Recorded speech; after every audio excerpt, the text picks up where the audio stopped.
Hey, everybody. Hey, Joker. Thank you for the dollar, man. You should try Lies of P since you're a Souls fan. Yeah, I actually like Lies of P. I just haven't. I don't feel like hooking the Xbox up. Like,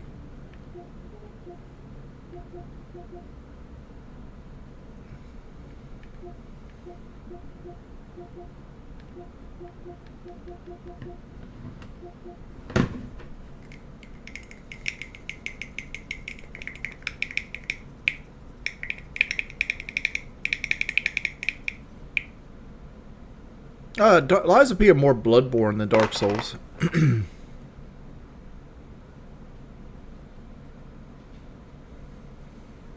Night colored stencils. Let's do something, boys. Hey, Raul. I don't know. Like, I needed to stream because I didn't stream yesterday. And it's like, I better stream today.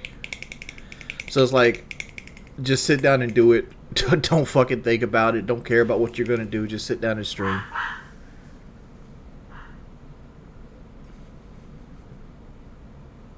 I never seen the Sekiro part of it. Maybe later on in the game. But, like, it's a lot slower than Sekiro.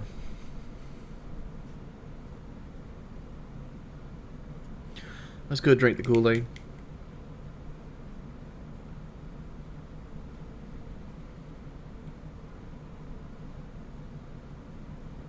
I'm Mr. Feel Nothing. I understand your suggestion, but one thing you're leaving out is I'm a manic depressant.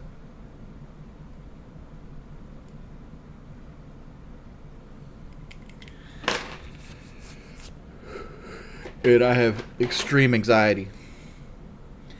The whole idea of like scheduling a stream makes my life worse. And I don't know why. It just, like, say I scheduled this stream, even though I'm doing it right now. Let's say I scheduled this stream for 9 o'clock, like an hour from now, for people on different time zone.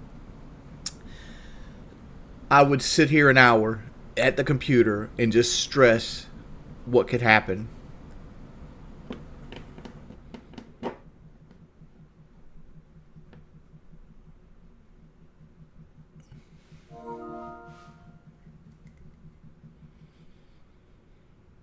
Just aim for primetime hours? You mean the time when my wife's off work? So I get yelled at by her for not hanging out with her?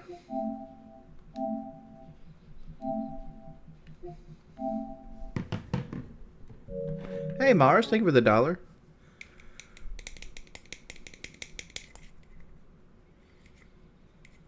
What's going to happen? Trolls could get together and and plan fucking like mass messages and shit like that. Make my stream terrible. At least they don't know when they come in. They can't prepare for them.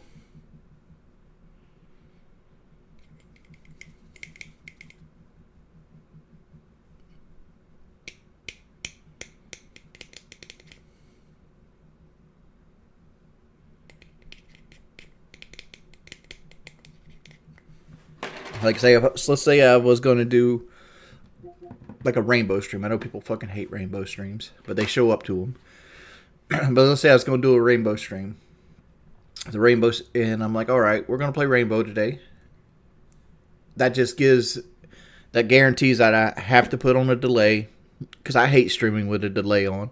I feel like streaming with a delay on pretty much kills any kind of like community that you have on the game itself, right? I mean, it guarantees I have to put a delay on. It guarantees that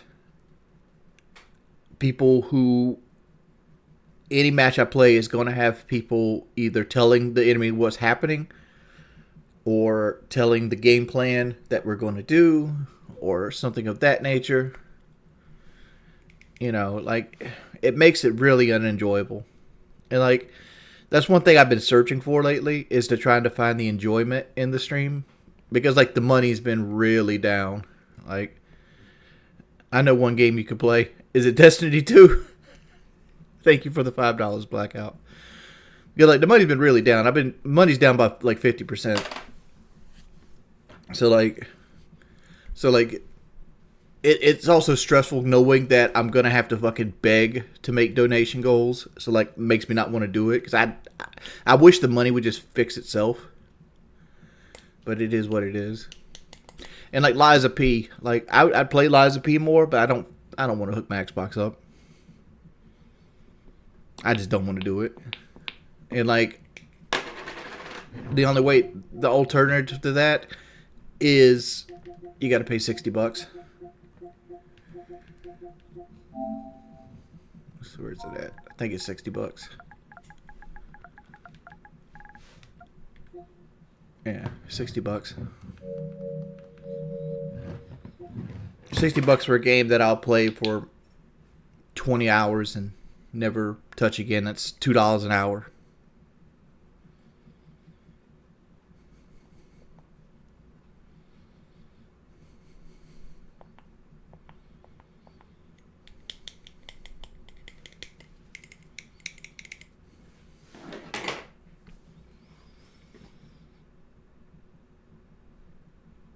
How much to hook the Xbox up? I don't want to do it, man. And not to mention, this has been in my way this month. I got 181 hours in Baldur's Gate 3 already. To put that in perspective, this doesn't count like PS4 time. I probably got 2,000 hours into this, but I got 681 hours in Dark Souls 3. It's my Dark Souls 2. I got 733 in Dark Souls 2. I got 461 in Dark Souls 1. I got 4 hours in Twisted Metal 2. I got 25 minutes in Quake 2. And I got almost 1,000 in Diablo 2 Resurrected.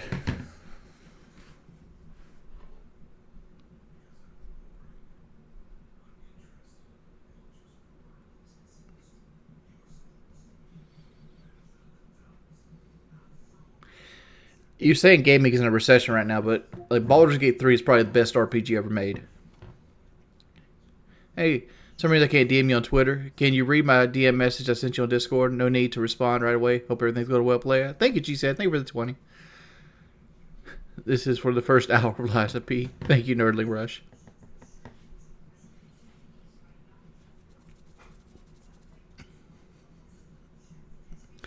Thoughts on the impeding government shutdown? Not going to happen.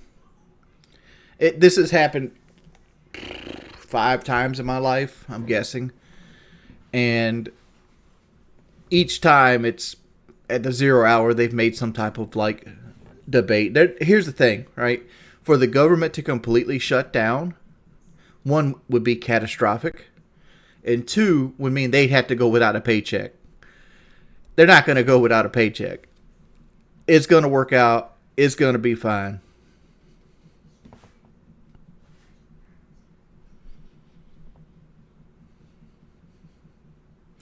How about you get good at Siege? I am good at Siege.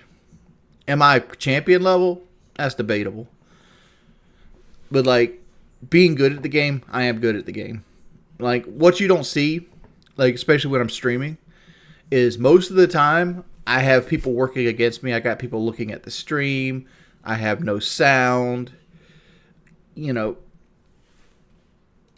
like I'm a completely different animal off stream when I don't have to entertain people and stuff like that.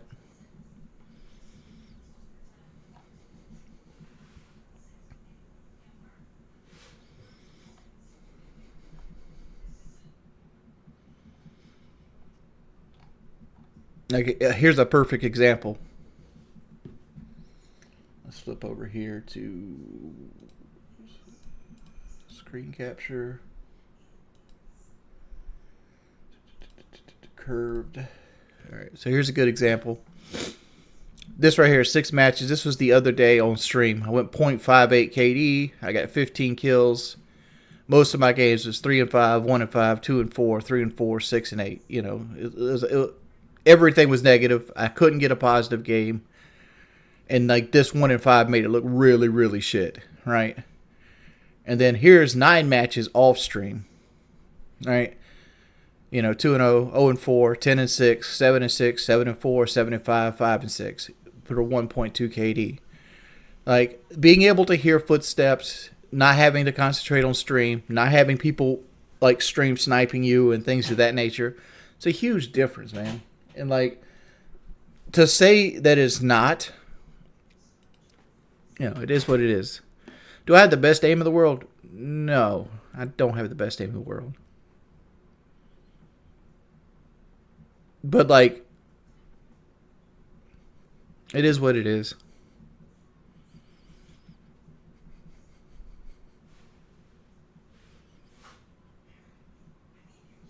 Dr. Bimbo, because winning is fun. Like, I don't get on video games to lose, right?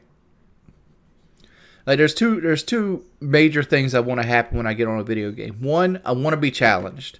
I don't want the game to give me a win. Like, to me, the whole power creep of video games, I could do without. Like, I've never been the type of guy that wants to go into a video game and just, like, run through shit, right? Like, I don't want to have, like, a character that can 1 or 2 hit everything, takes very minimal damage, and there's really no challenge left in the game whatsoever. I always used to highlight this with Skyrim streams. Like, people would call my Skyrim streams boring. Why do I play on, like, fucking, you know, master difficulty and legendary difficulty? And I'd always turn it down to adept and showed, like, the character I built would pretty much not even... There's no use to even having combat anymore, right? I one-shot everything. Enemies do very little damage. You know, you don't have to have any kind of tactics whatsoever. Which I understand, like, in the grand scheme of things, that there's people out there that don't have a whole lot of time to invest in a game to be at that same level. But I do, right? And there's some people that don't want that. They want to succeed. They want to push the story forward. To me, I like being stuck. I like when the game doesn't give me the win. That's why I play on the harder difficulties. That's why I like shit like Baldur's Gate 3 and Divinity 2. Like, they're strategic. I like winning because I outsmart the enemy, not because of anything else.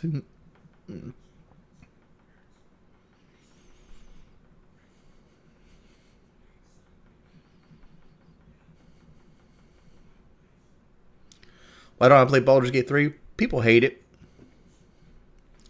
It's not a game for a lot of people. It's a turn-based game. It's very dialogue heavy. People just don't like it.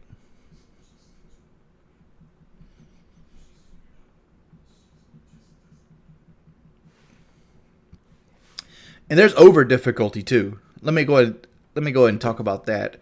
Like shit like Mario Maker. You guys ever see Mario Maker levels? where like they have this level where like you generally have to like know every fucking mechanic in the game. Like you got to know exactly how far a turtle will bounce Mario up to get over a gap, because you got to like carry a turtle shell, drop the turtle shell, pop off the turtle shell midair, and make it up 2 pipes. But you can't land on the pipe because the flowers come up. You got to clear the pipe. You got to land on another turtle, grab its shell, and while falling, drop the shell and pop it again to make it to a platform. But the platform's going to be falling down like Super Meat Boy and shit like that. That's over difficulty.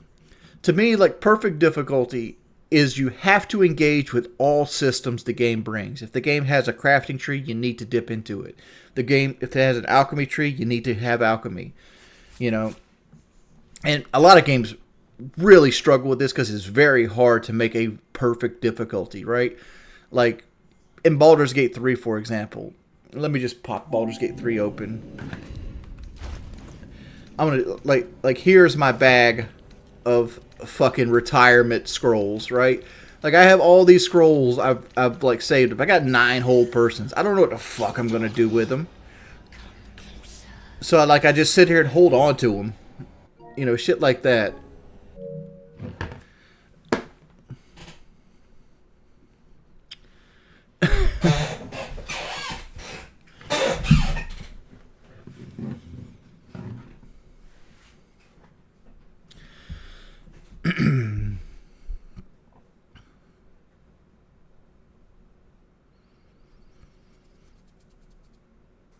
So like Baldur's Gate 3, I rarely use scrolls and I rarely use poisons, but I don't need them. But the game's not that hard, right? It's hard. Like don't get me wrong, Baldur's Gate on Tactician is hard. If you don't take time to engage in the systems or actually know what it is or do any type of crowd control, like if your idea is like run up and smack everything, you're going to struggle. So I like the Tactician of Baldur's Gate 3. I would say it's close to perfect difficulty, but like a lot of games are way too easy. Like for example, like somebody just asked me about playing Phantom Liberty. I have no desire to play Cyberpunk because I beat the game on very hard, and after about 3 hours, the game was child's play. Like there was no point in fucking Cyberpunk 2077 did I ever feel challenged. Caveat: fighting the boxer at the end of like the pugilism was kind of difficult. It took me like 10 tries, right? But other than that, the rest of the game was easy. Like the whole fucking game was easy. Like it got to the point like I started out with like a hacker build, which, you know, I didn't know at the time was the best build in the game. But I transitioned to other shit because I'm like, fuck it, let's try other shit. Like, so I tried like katanas and baseball bats and brawling, and even with like the intelligence background on very hard, the game was easy, right? Like I literally had very, very little like gun skills. Like all my guns were at base damage, and you could pick a smart pistol up and just destroy every fucking gun scenario in the game. Like there was no difficulty in Cyberpunk whatsoever. And like, how do you change that? I don't fucking know, right? Because like one, you could do what the Bethesda game does, or just make things so fucking tanky that you have to min-max to fucking deal with them, right? Laziest way to do difficulty. Right. Like, and this is a guy who like plays very hard on Fallout 3 and New Vegas and shit like that.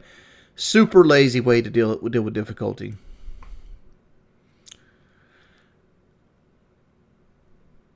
Bro, they did change it. Just play it. From everything I see, most of their changes are cosmetic. Like they made it so that the police is on the side of the road now, and that, you know, there's cop chases that happen, and there's more people in Night City and shit like that.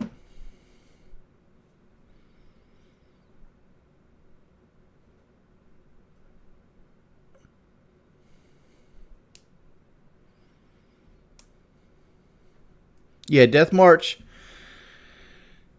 The issue I had with Death March on like The Witcher 3 was it was easy as fuck, but it was super punishing.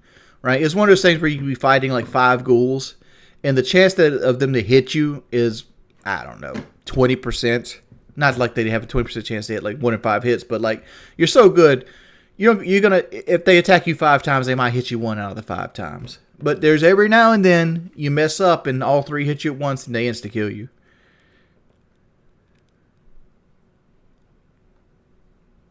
Who's my favorite Twisted Metal character? Oh man, growing up it was Spectre.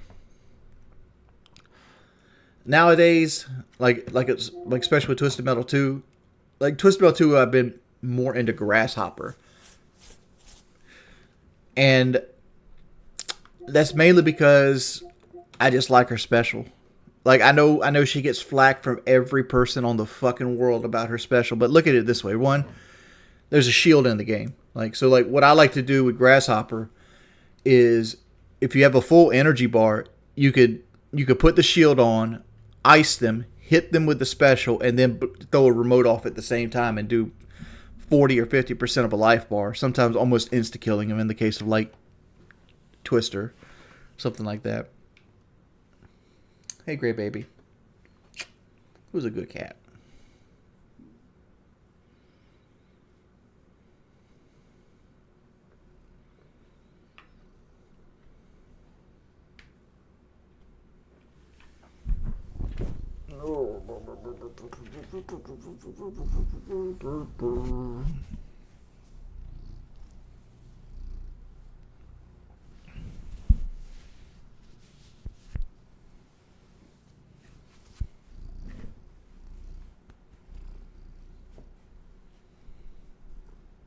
You on full screen cat cam? I got you.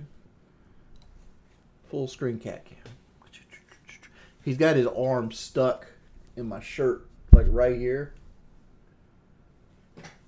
So he's like trying to figure out how to get his arm unstuck out of my shirt. Alright, let's not hurt your arm, buddy. Come on.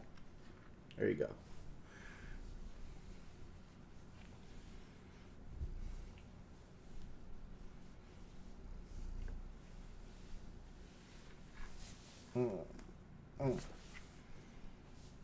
Do I watch The Car Wizard? I used to. Did your back problems go away? No, that back problems don't magically go away. Dr. Bimbo, are you not being entertained currently? Don't put your butt in my face, bud.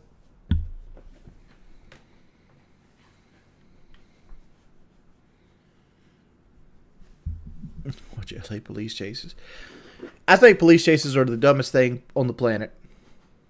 Like, perfect, honestly. Like, the fact that cops chase criminals 99% of the time doesn't need to happen. 99% of the time just doesn't need to happen. Like with cars. Like if they want to chase them on foot, go for it. But like car chases are so bad.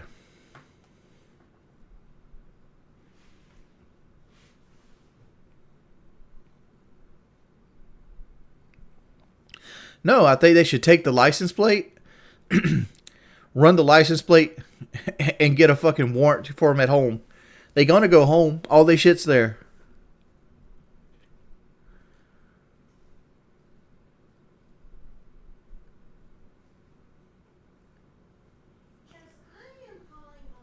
Like I said, 90. There's always that 1%. Like for example, like Vicky White.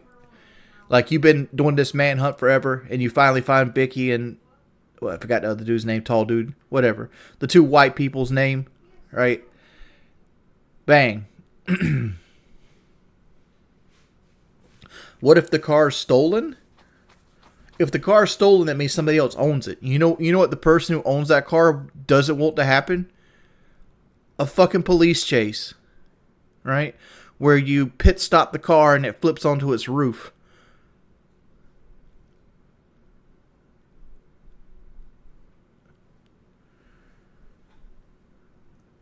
No, I'm not anti-police.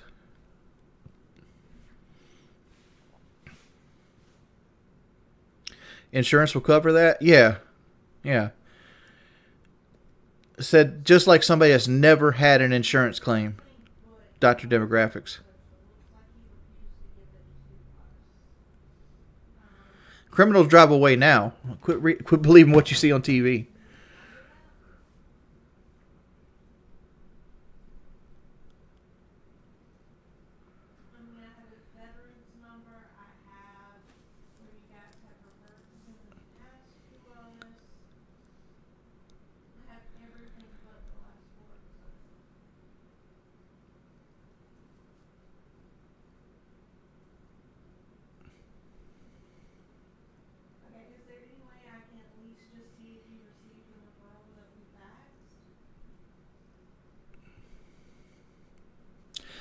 Here's the issue I have with policing in general. A lot of cops police with their emotions. Let me give you an example here. Let me pop the old YouTube open.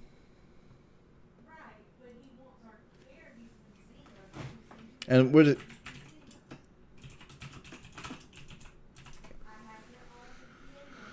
Let's see. See if I can find the video I'm thinking about.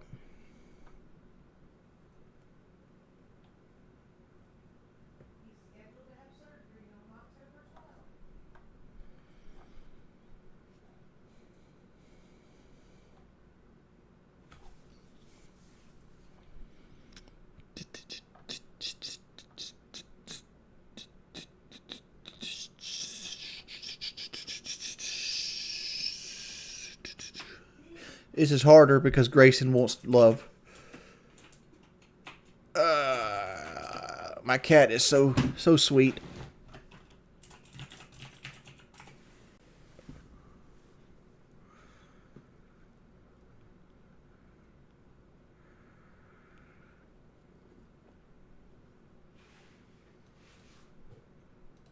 I don't know if this is the actual one.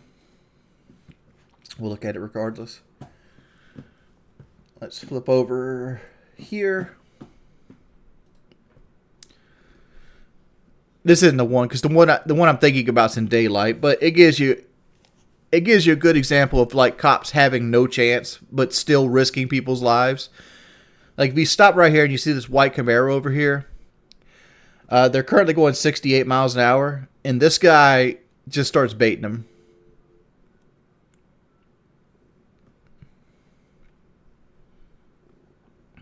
Let's watch.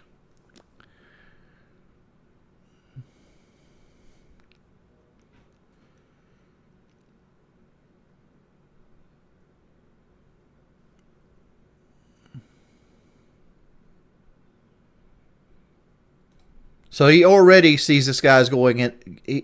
The cop's going 68. This guy's going around 71, 72. It's on the interstate, so like this is a whole nother thing I think is fucking dumb. Speeding is not the major cause of most accidents. And like if cops want to stop people for like 8 miles over the speed limit, that's just stealing from them. I know a lot of people disagree with this, and I can't really see you guys right now, but like you should catch people going 20 miles over the speed limit. Something that's ludicrously dangerous, weaving in and out of traffic. That's when you grab speeders. Getting people 5-6 miles an hour over, like they're trying to do with this guy right here. Like the cop gets behind him, like he wants to catch him for speeding, and this guy just gets fed up with it. He pretends to go over.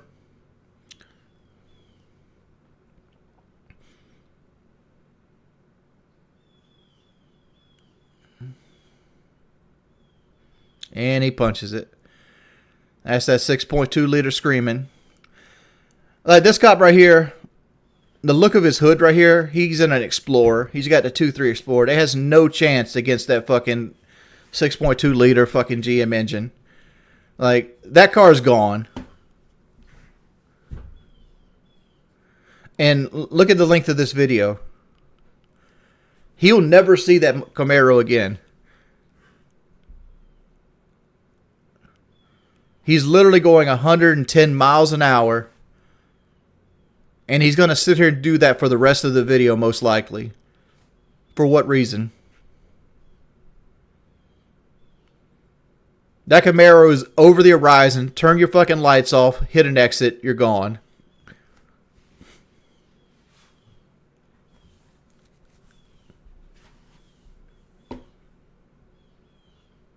Like what point of the cop chasing this car does look at it this way, right? Granted, the Camaro is a fucking pile of shit too. In this case, you know, he didn't want the cop to steal his money because, like, at no point back here, right? At no point was this disruptive to the fucking community, right? All this cop wanted to do was to steal money from this guy. Because look, there's nobody on the road. There's no traffic. It's in the middle of the fucking night. It's 2,200 hours. That means it's 10 o'clock, 10 minutes.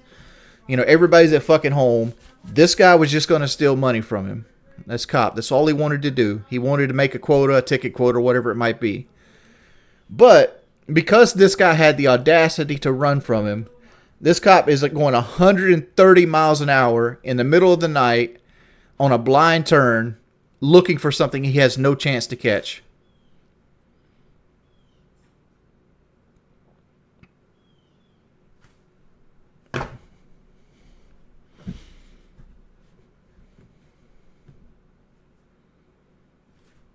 Just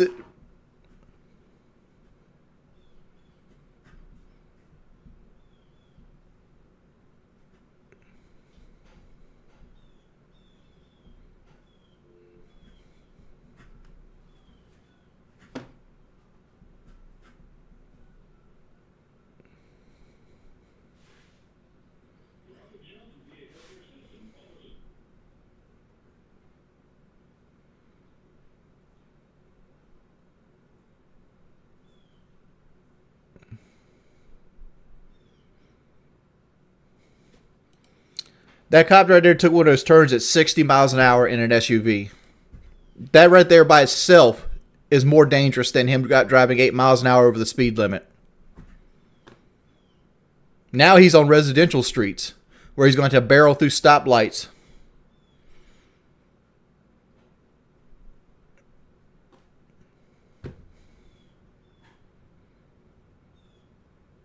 Going 100 miles an hour on a residential street. So he's going so fast that he's not even in his lane. He's driving down the middle of the road, taking up both lanes. For what? He didn't get his speeding ticket? It's ridiculous. It's ridiculous. Like, car chases are fucking dumb.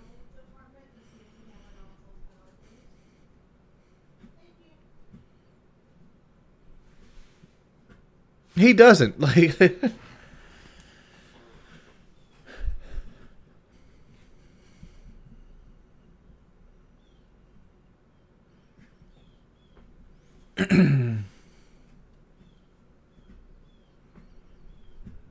granted, I agree. Like, the America just pulled over, but at the same time, it's like there's situations like this shit.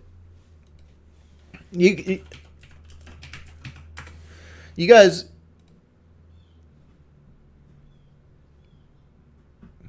ever see like speed traps? I'll show this again because it's it's that time of the year where I need to show it again.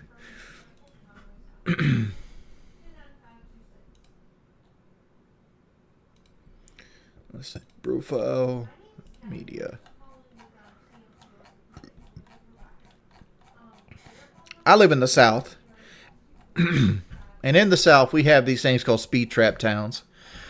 I don't know if they're anywhere else in the world, but in the South there's towns that exist strictly because they can write speeding tickets.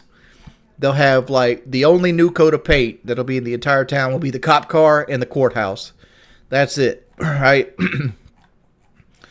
So if you took away the speeding tickets, the town would not exist anymore, right? And here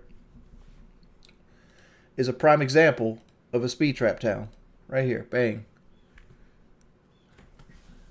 How fast do you go down this road? This is an actual picture in the South. How fast do you drive down this road right here?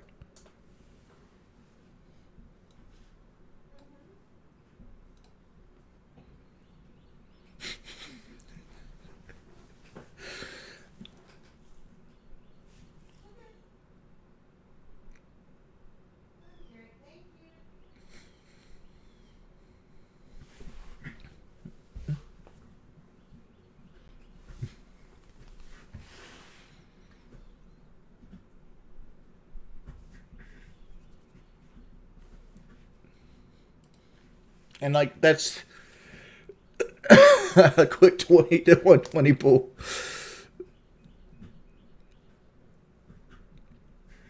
The simple solution is don't speed. Here's the thing, like ideally you don't want to speed. I'm not a speeder, right? I generally do the speed limit. If anything, I'll do like 2, possibly 3 over the speed limit, depending on traffic, right? That's who I am. I'm a boring fucking driver, right?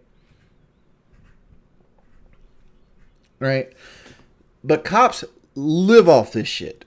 Like, live off this shit. Like, there's a town near me.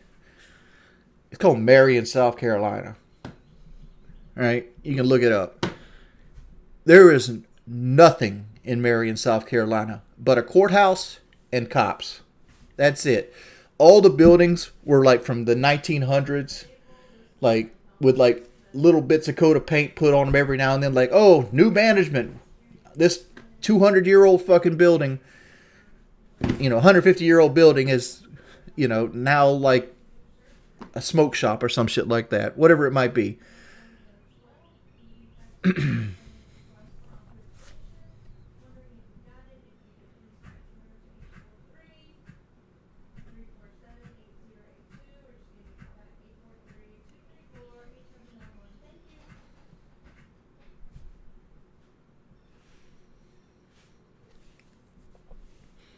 Oh, that's not necessarily the case. Remember the Camaro video? Cop was going 68. Camaro was going 72. The speed limit was most likely 65. Be perfectly honest. Cop didn't like it. Decided to put everybody else's life on the road at risk that day.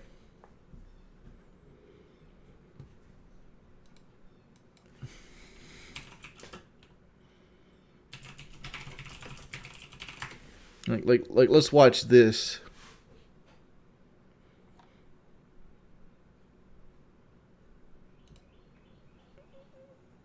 Like, I'm gonna show you a video here. This guy gets pulled over for laughing.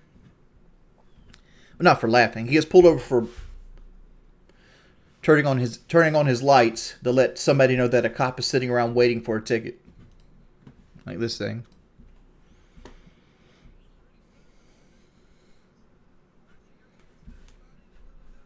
Enforcement was sitting there running radar. That was pretty stupid, wasn't it? What's that? Flashing your lights at everybody to let them know that law enforcement was sitting there running radar. Is that what I did? Is that a crime? Yeah. It is? I didn't know that. You got your license registration proof? Yeah, I do. Why would you do that? You're flashing your high beams at people to... In the daytime? Yeah. I didn't know that was a crime. It doesn't say daytime or nighttime. It just says that you can't do it, and you did it.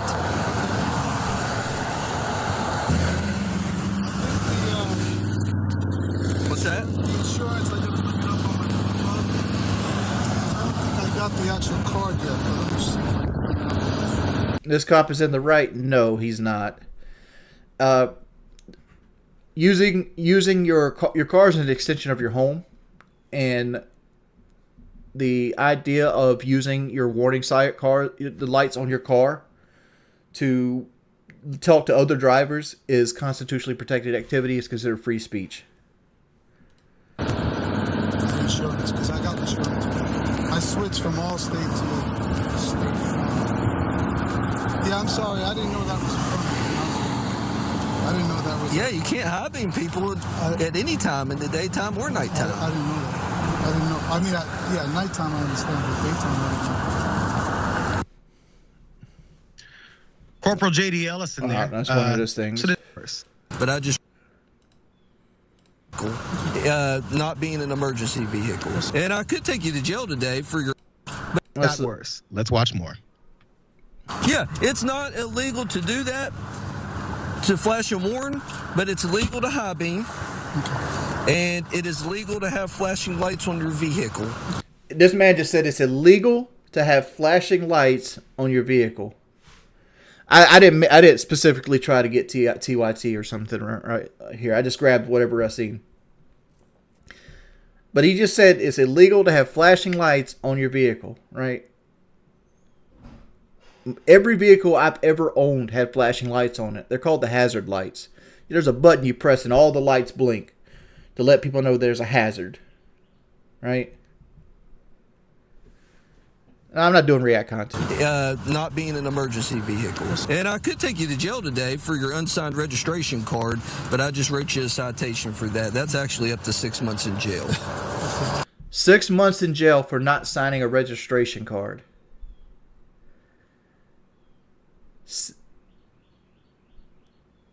You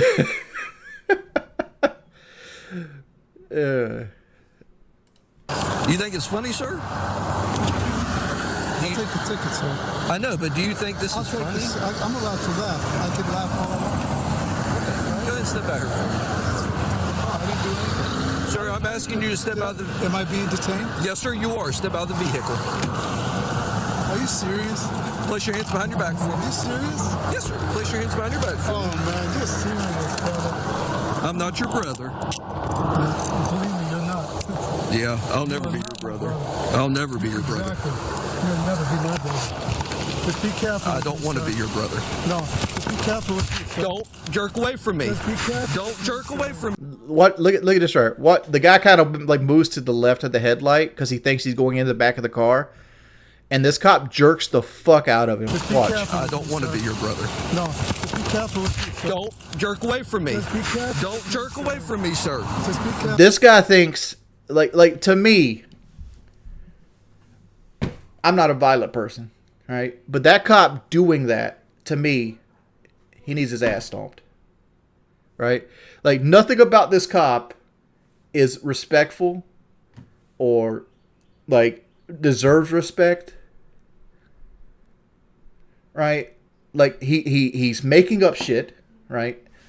Like flashing your high beams in the daytime, right? Like daytime high beams ain't gonna affect nobody. Right, the guy's in handcuffs. He has no way of doing anything. You pull on his arm that hard, you could dislocate his shoulder. Right, the dude's in his 50s probably. Don't jerk away from me. My wallet is in the car. Okay, I don't want you to jerk away from me I was right going there. away from the traffic. This offers the obvious. But it's like, oh man.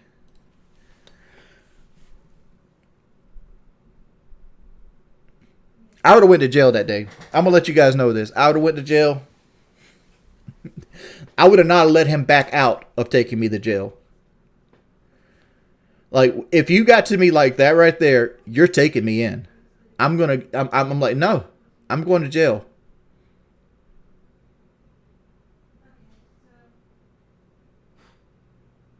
Because at that point, you committed to it. Like, I'm getting my payday. I'm getting my payday. Because I'm going to beat both those frivolous tickets in court. It's going to happen. Because one, that you're not allowed to have flashing lights, bullshit.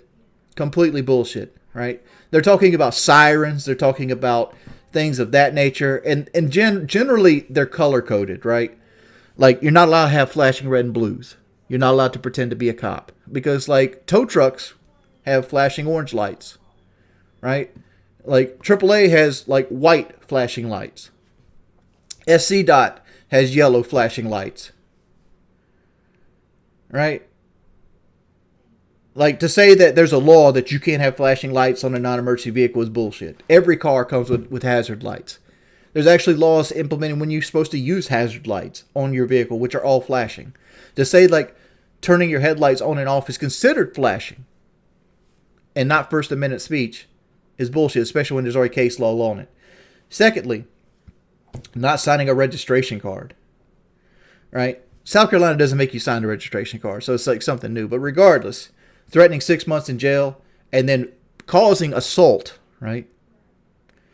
Like, because what he did is he unlawfully detained the man and then assaulted him by jerking on his arm, right?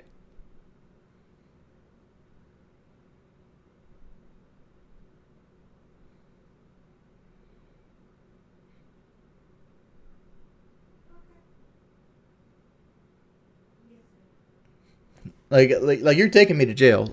Take me to jail. Let me bond out. I'll see you in court. Because the second because like here's the thing with this, and like a lot more people are causing this to be a thing, right?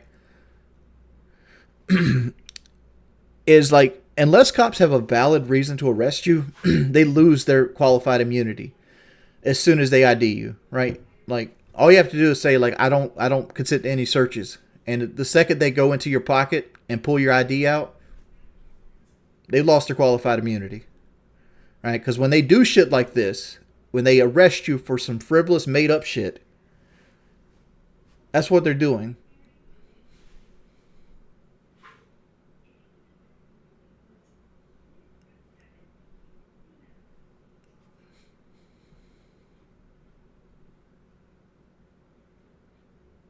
If you got nothing to hide, let them search. Here's the thing, Ryan. If you have nothing to hide, let them search.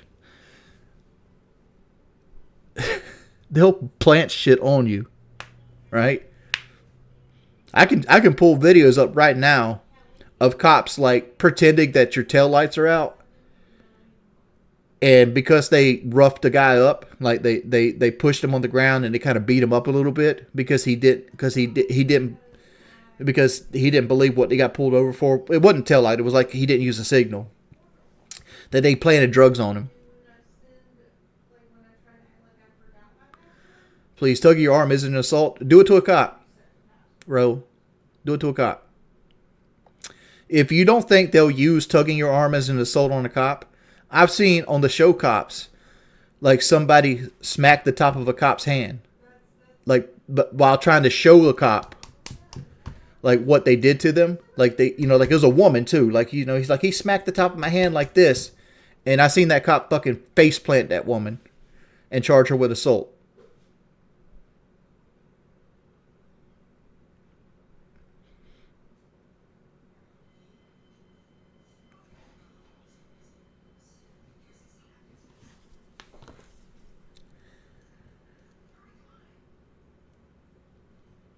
I have an issue with authority to begin with, but that's one of the reasons I have the job I do. I don't have to have a boss.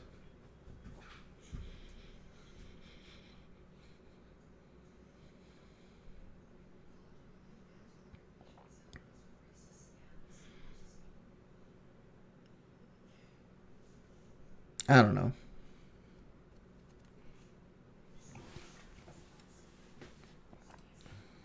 Let's go back here.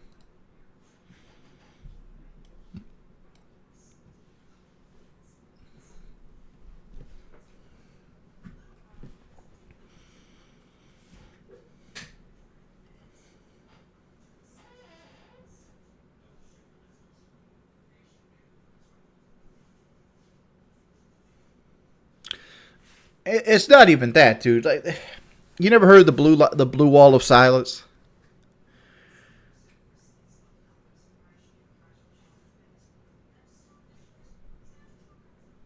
Braves been on fire lately. Why? By having the second worst fucking pitching staff in baseball. Like, I don't think we're going anywhere in the playoffs. I hope we do, but like right now we have Max Fried, who's dealing with blisters, Spencer Strider, who's either unhittable or 4 ERA, Bryce Elder, who is good for 3 innings and 5 runs, and then a bunch of guys that are AAA pitchers going into the playoffs. That's what the Braves have.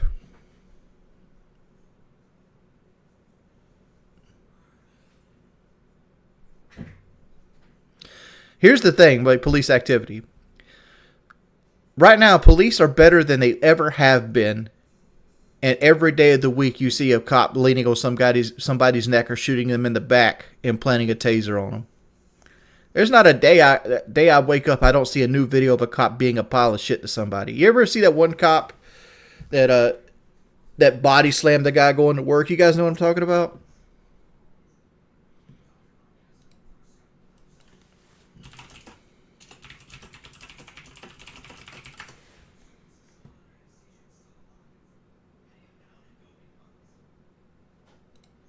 Update now. It's this one right here.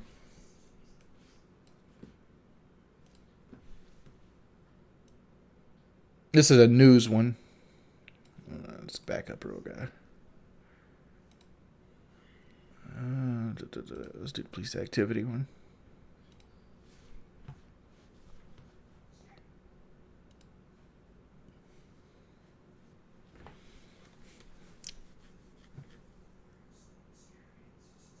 So he's not got audio?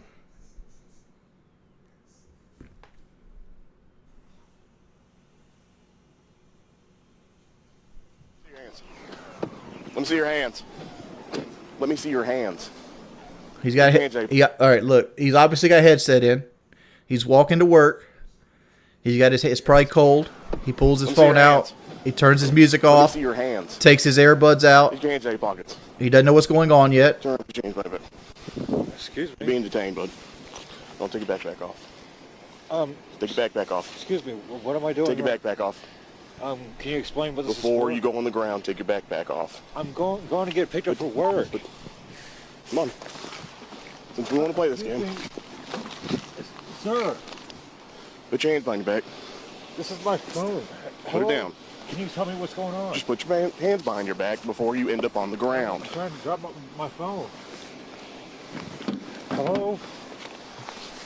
Are you going to tell me what this is about? You're being detained for a minute. You're matching the description of someone trying to break into people's cars. I'm not breaking anyone's car. Sir! Put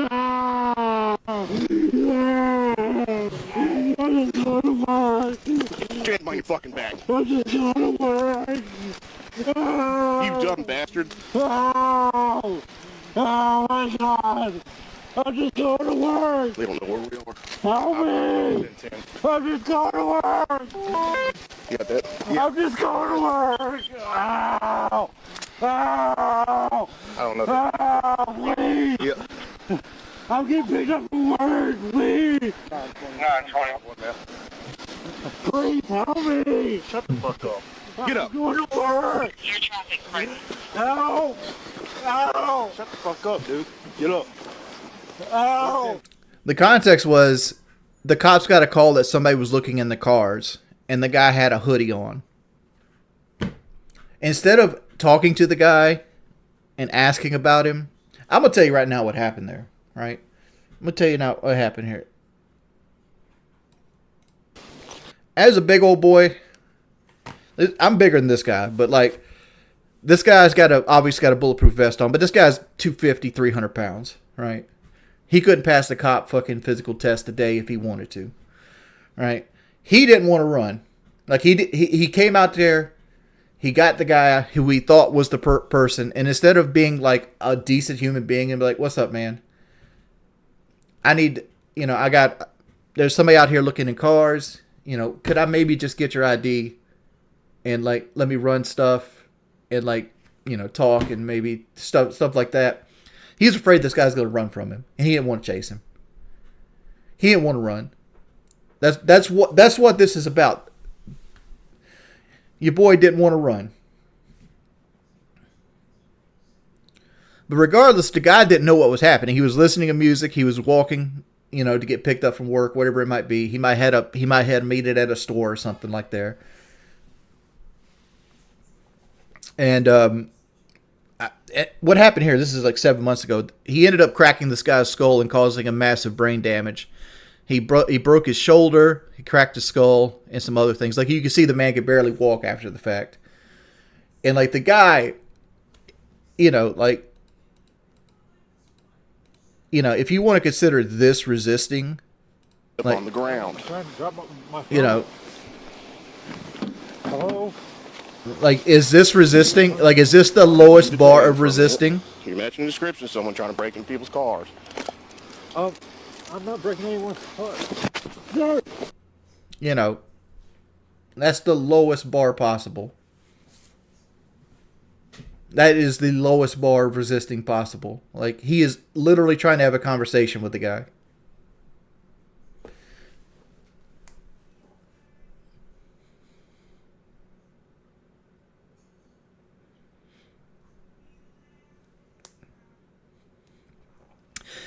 People say tax dollars pay the settlement. That's not true.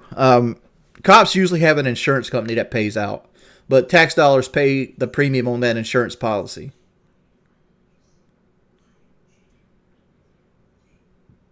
That guy right there wasn't the guy breaking into cars.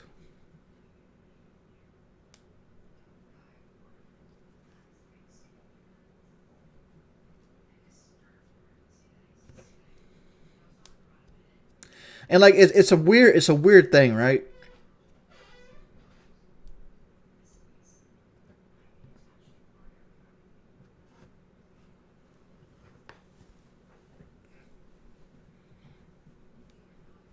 No, he didn't. He actually didn't even get fired for this. He got fired. He got fired recently. I'm not going to give out his name, but he recently got fired for messing up paperwork on his desk duty. He got put on desk duty for this, and then he messed up paperwork while doing desk duty, and they let him go for that. So he was fired before he felt any kind of like thing for this.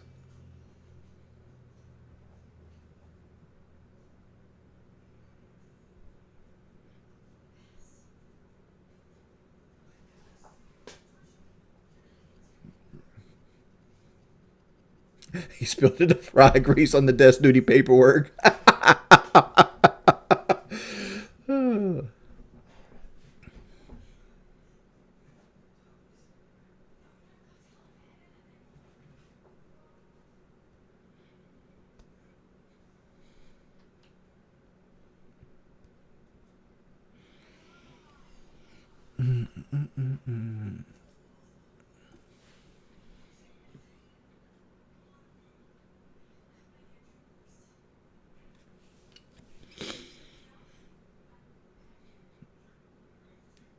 But we're just talking about cops. It's like we're talking about speed traps mainly. He's kind of got there. Yeah, look up Coffee City Police. We already talked about speed trap towns, and like how like there's entire towns centered around just writing tickets, because speeding is such a low bar for like accidents, right? Like speeding is something along the lines of 10% of all accidents. Like if you take all automobile accidents, and there's like, I don't know, 500,000, million. I'm making numbers up at this point. There's a lot of car accidents, and only 10% of them is speed a leading cause of said accident, right? So like speeding isn't as dangerous as cops make it out to be, but it's very lucrative for them, right? Because cops can write a lot of tickets and put a lot of money into their town by writing tickets. That's why they call them road pirates. I mean, the most like I think if I remember correctly, at this point, the highest thing that causes accidents is actually like texting and driving.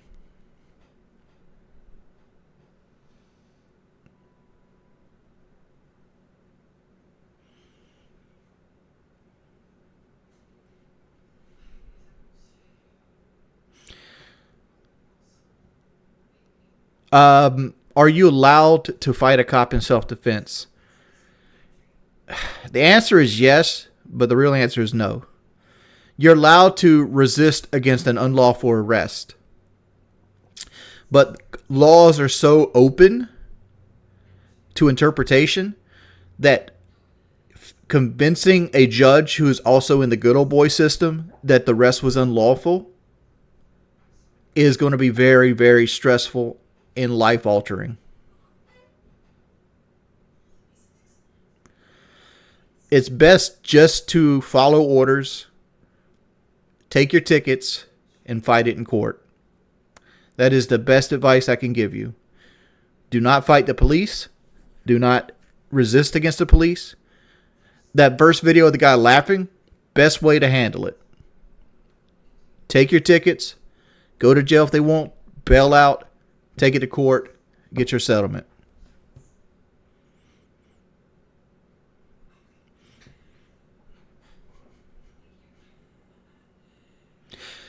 The guy laughing lost in court. He lost against the registration charge in court, but he actually took it higher and he won. Because here's the thing, right? You're going to lose the first time in court. You're going to lose because the guy sitting on the bench is also an elected individual of that county, and he works hand in hand with the prosecutor, and the cops of that county. It's a big money-making racket. So what you got to do is you got to push it to a higher court, and a higher court that has no invested interest generally overturns it.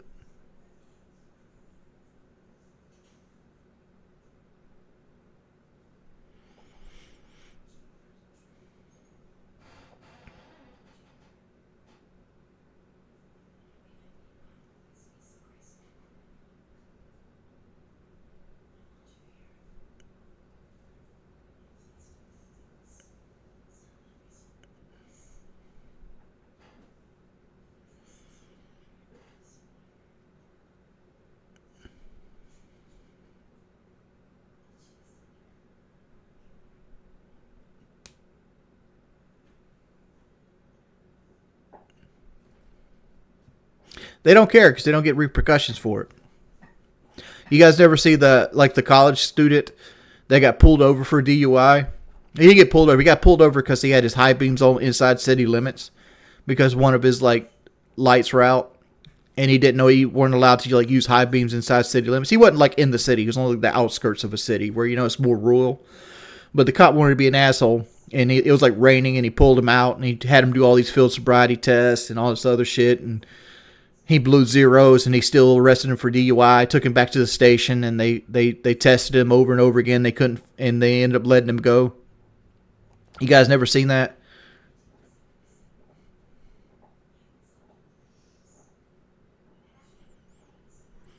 He was a football player. He was an American guy. No, he was white. He was white.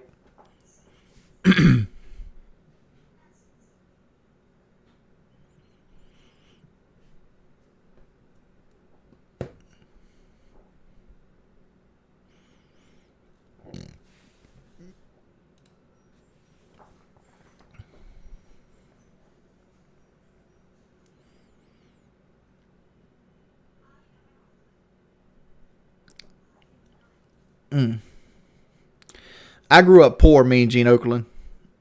And I'll tell you right now, cops have fucked with me more than any criminal has fucked with me in my life. I've had cops do more things to me than criminals ever have. And that's just my opinion. But if you get pulled over for DUI, don't blow. Don't do the sobriety test. Just go to jail.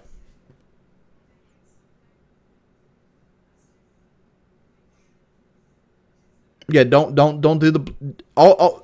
Here's the thing, right? Cop ain't your friend. He's not going to help you. He's not going to do anything.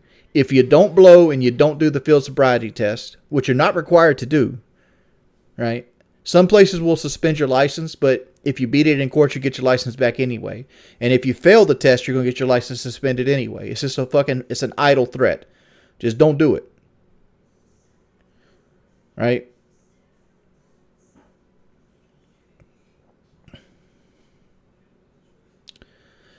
Just go to jail, bail out, get you a lawyer. You're not going to avoid jail, though, Apollo. Here's what's happening. If they get to the point they're giving you a field sobriety test, you're going to jail. 99 out of 100 times. 99 out of 100 times. I can't speak for countries outside of America, Wraith. I can't speak for every state. I know in Colorado, when you got signed for your license, you sign a consent form to have a blood sample taken. Whereas in South Carolina, you do not.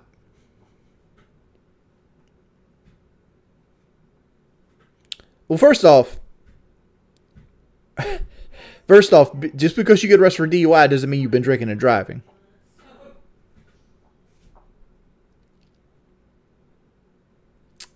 First off.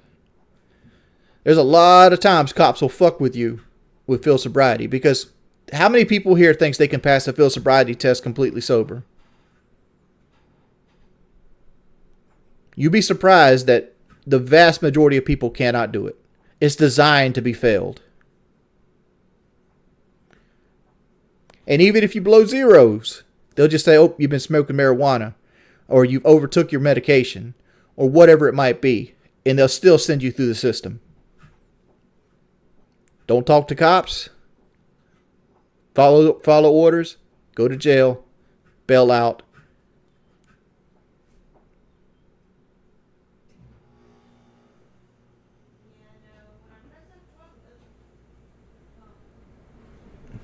Don't give them stuff to use against you. When you do the field sobriety test, when you blow in the blower, all you're doing is giving them evidence to use against you in court.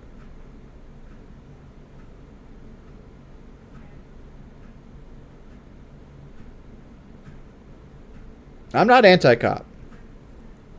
I'm anti-bad cop.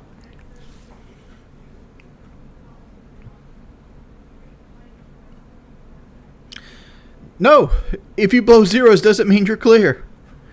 I can show you at least 4 videos right now on the internet of people blowing zeros and still going to jail for DUI. All they're going to do is if they want to take you in, they're going to take you in.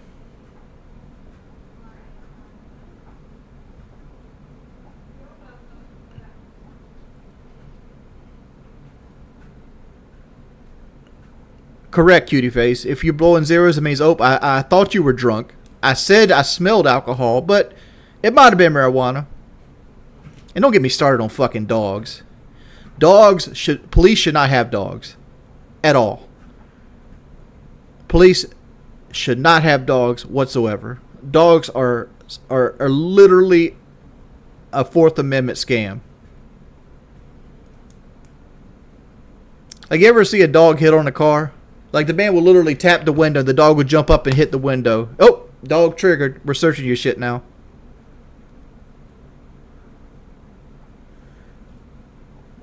We're searching your shit now.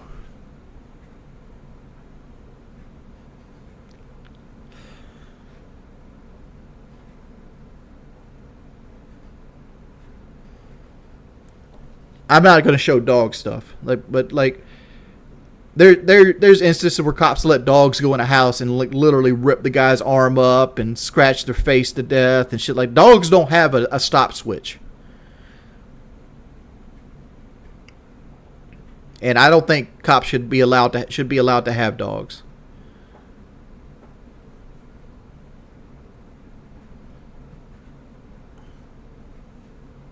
And you can't defend yourself against the dog either. Because if the dog's ripping your arm up and tearing the sinew from the muscle, and you want to start hitting the dog, now you're assaulting a police officer. It's dumb. Dumb.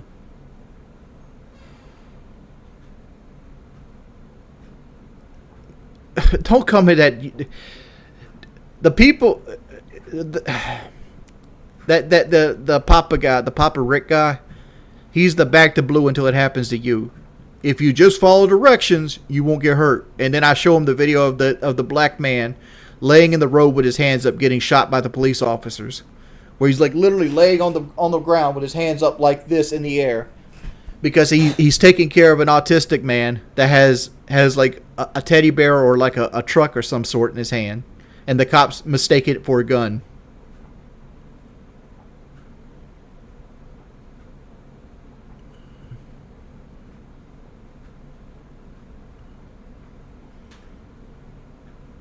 Okay, we just watched a case of a man walking to work, and because somebody else was looking in cars, the cop felt he needed to German suplex this man and bust his fucking head open.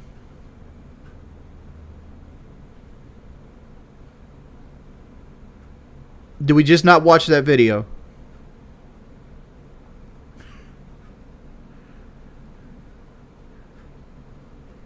There is no update on the Lolcal podcast currently.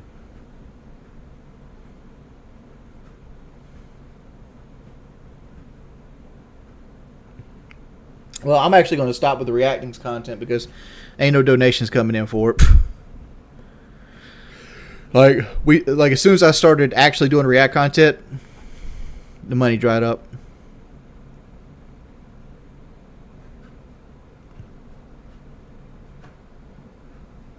No. Takes me higher. Oh, I'm on fire.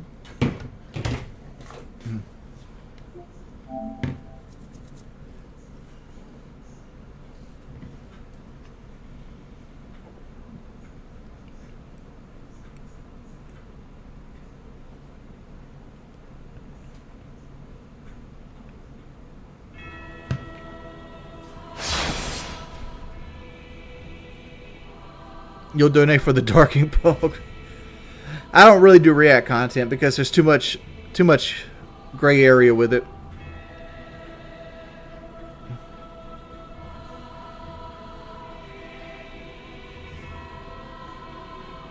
How many traffic stops happen a day? Probably a lot, since you found a few backups makes all of them bad.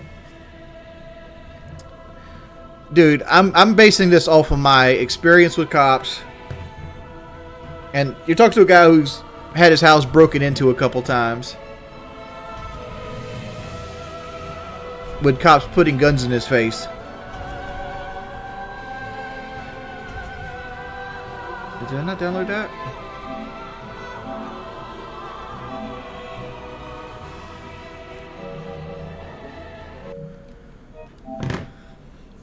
Let that download. I have about 2,000 hours in Dark Souls 3. I know it says 681 there, but that's not counting my PS4 time.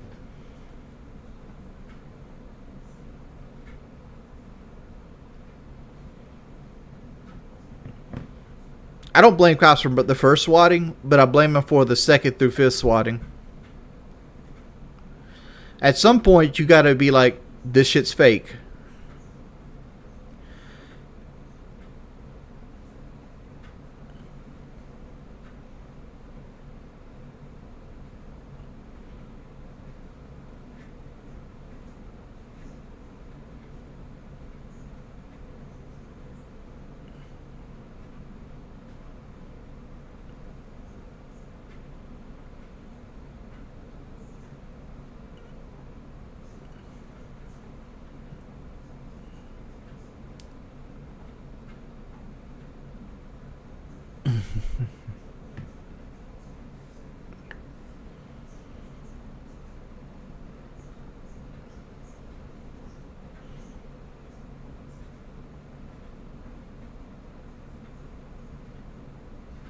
Yo, Platinum New Vegas is hardcore. Not really. The hardest trophy in New Vegas is the Desert Survivalist, because like water and like sarsaparilla and Nuka-Cola don't count toward it, and those are obviously usually the best healing items. You gotta eat like corn and shit. So what you do with that one is there is a merchant inside of Camp McCarran that sells literally hundreds, if not thousands, of health of food. Just buy it all out. Go to God, I forgot the name of the Lake Mead. Drown yourself to about, and then just eat everything. It doesn't matter if it only heals 100 health. How the game tallies it is how much you've ate during that period where you're missing health. So you just eat everything and just wait there until it heals up. And you got to do it like 3 or 4 times. You'll get Desert Survivalist. That's the hardest trophy in Fallout New Vegas. Of the platinum trophies.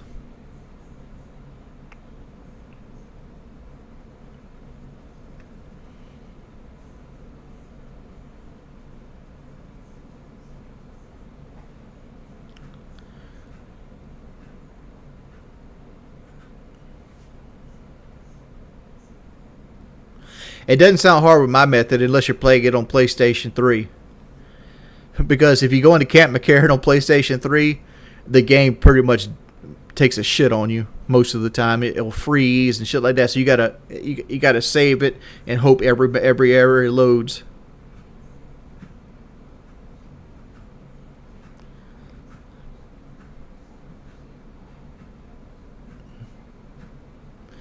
How much to pronounce water properly? $50, AB.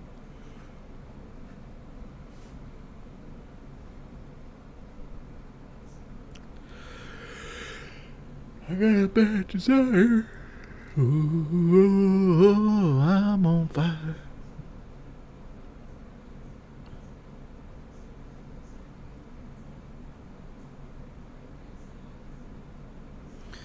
PSN Plus. I don't even know what's on PSN Plus. I don't have like Essential or anything. I just have the base game.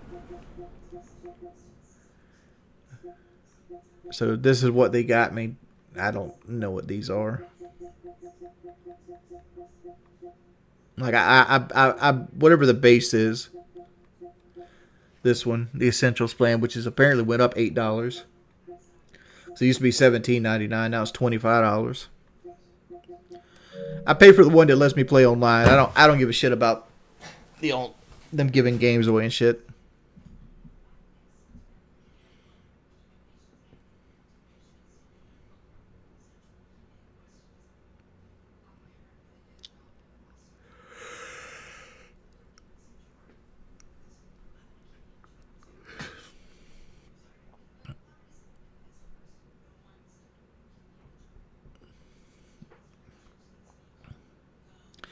Yeah, I platinum the Callisto Protocol. Like, literally, like, I play through and a half platinums the game. Let's see. There it is. Like, they've added a bunch of shit since then. But, like, I 100% of the game when it came out. Like, it's a super easy platinum. I would have platinumed on one playthrough, but I missed one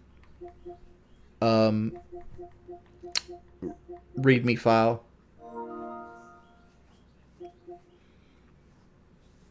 Ooh, float like a butterfly. You guys ever see the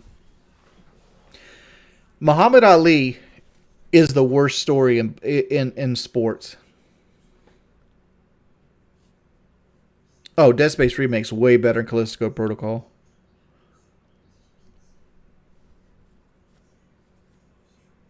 I keep saying it wrong, right? The Callisto Protocol. The Callisto Protocol. The Callisto Protocol, or, you know, like, it's alright, but it's like Dead Space made incompetently. Why is Muhammad Ali the worst story in sports? Because people took advantage of him. You might not know this, but Muhammad Ali retired when he was like 35. And all the people around him mismanaged their money. And because he was such a good friend with them, he decided to go do things. And one of the things he decided to do was fight a wrestler named Inoki. Inoki was basically like Hulk Hogan in Japan, right? But he was like a mixed martial arts type fighter in real life. Like, that was his hobby. And he wanted to fight Muhammad Ali for real. And so what happened is, like, he convinced Muhammad Ali to fight him in an exhibition. But Ali, since Inoki was a wrestler, thought it was going to be like a wrestling type thing where, like, everything is like you're pulling your punches, you're not hitting at full strength. You know, like, it's like wrestling. It's basically a male soap opera. And Inoki didn't want a soap opera. And it wasn't until like the very last second that Ali realized he wanted to fight him for real. Like, takedowns, kicks, the whole thing. So Ali put all these stipulations that he couldn't kick him while standing up and blah, blah, blah, blah, blah, blah. So, like, Inoki came into the fight and he would basically drop to the ground and kick him while he was laying on his back. Like, he would run up to him, lay on the ground, and start kicking him in the legs. He kicked him in the legs so many times that it caused him to have blood clots. And he almost lost his legs. He ended up winning the fight, but he almost lost his legs and almost had to have them amputated. So he had to do rehabilitation. And once he started rehabilitating, he realized that his legs no longer would move as fast as his brain wanted them to do. And normally that's when you retire, especially when you do a sport like boxing. But Muhammad Ali loved his friends so much that he kept fighting. And then he ran into a guy named Ernie Shavers. If you've ever watched any kind of boxing, Ernie Shavers is right up there with, like, Ron Lau as one of the hardest hitters in boxing history. And Muhammad Ali fought Ernie Shavers at 38 without the ability to use his legs or his style, which is dancing. All right? And he beat Ernie Shavers. But Ernie Shavers hit him so many times in the head that it actually slowed his speech down by like 20%. And it basically gave him it didn't give him Parkinson's disease, but it caused the onset of Parkinson's disease for Muhammad Ali. And the worst part about it is he didn't stop boxing there. Like, if Muhammad Ali stopped boxing when he originally retired, he would have had his full motor function. He would have been able to talk. He would have been able to use his brain, the whole nine. But he fought 5 or 6 matches past his prime and paid the cost for it physically. Because he took so many beatings in the end of his career. Because he didn't know how to fight without... He could still fight, but he, like, better than most people. But like he couldn't duck, dive, and weave. He didn't have that sense of, like... Muhammad Ali had this almost godlike ability of distance, right? Like, he could read a person's arm and, like, dodge, and the person, he could, like, smell the leather off a guy's face, like a guy's fist. Like, you see Muhammad Ali with his hands down just doing this number right here, and, like, the punch is missing by, like, centimeters.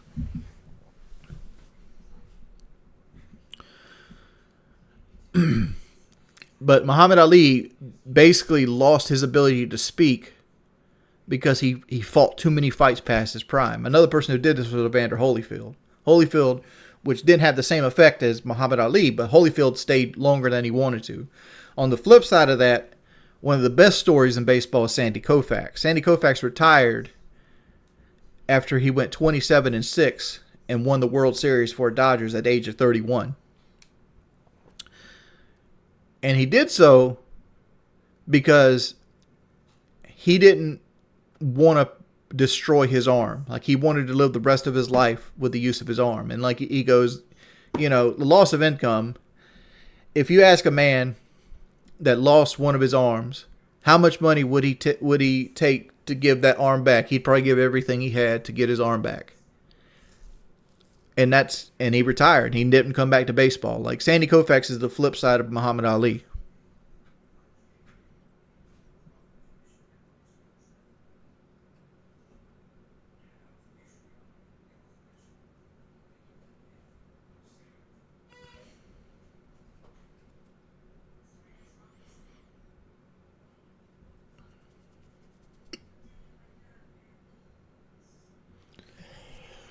All right.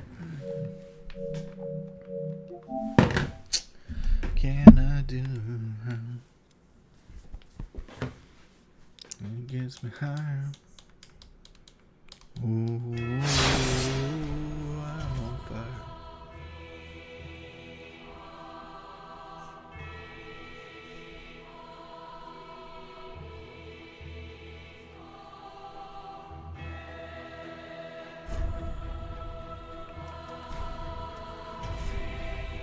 Let's get rid of somebody.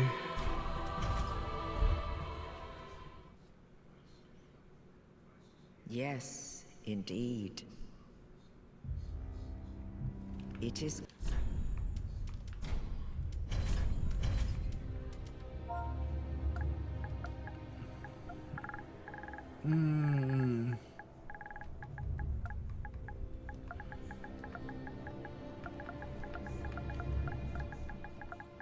Hey Max, thank you for the $10, dude.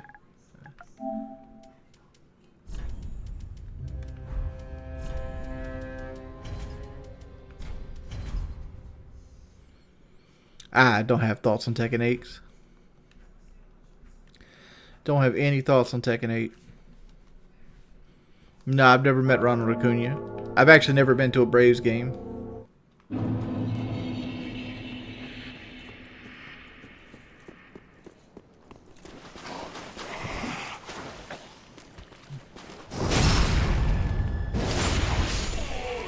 Maxos, if you want to sub, you got to log into your account through Safari and not the YouTube app itself. It's just like a glitch that happens on iPhone.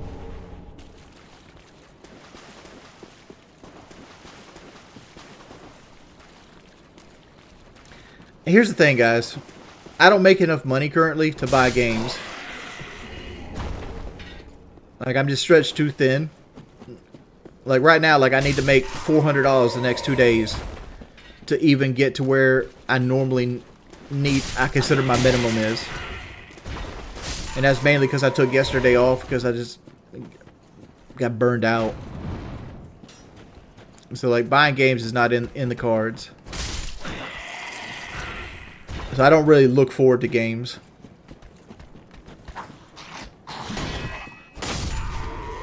You're allowed to send me games, yeah. But most people send me games like Just Dance, which I can't play because I don't have a Move controller, or like anime games, which I don't really give a shit about.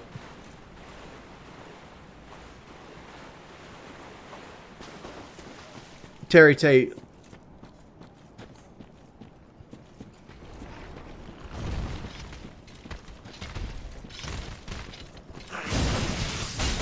Because like to me, like streaming is just anxious.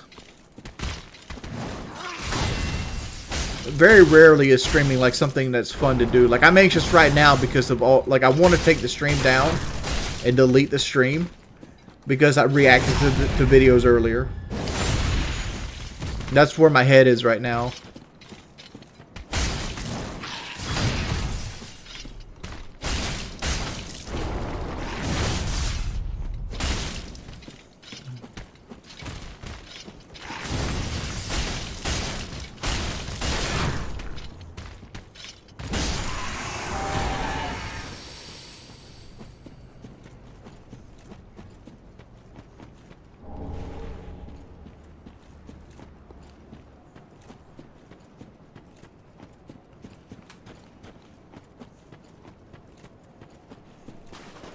I have no clue, Mega Milk.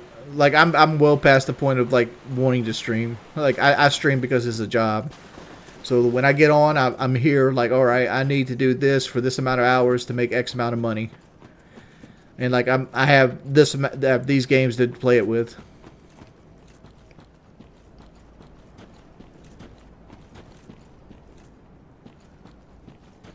Damn, bro, that fucking sucks. I think a lot of it's one of the things I've been struggling with lately, and pretty much my whole life, not just lately. Let's announce that. One thing I struggle with is liking myself.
So good, the enemies just turn to back, letting them backstab him. Dude, I could play Dark Souls in my fucking sleep. And like playing shit like Lies of P, because like Lies of P plays well, but like it doesn't play as smooth as like a From Software game.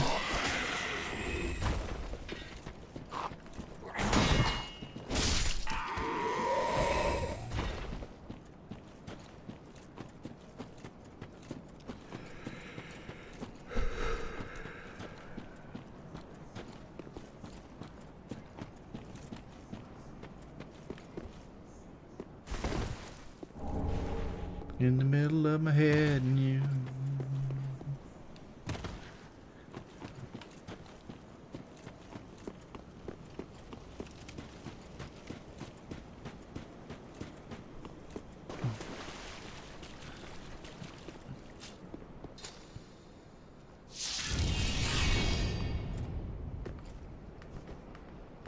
I actually play Dark Souls 3 more than I play Elden Ring. I actually dislike the open world of Elden Ring. I know some people will be like, oh, that's sacrilege.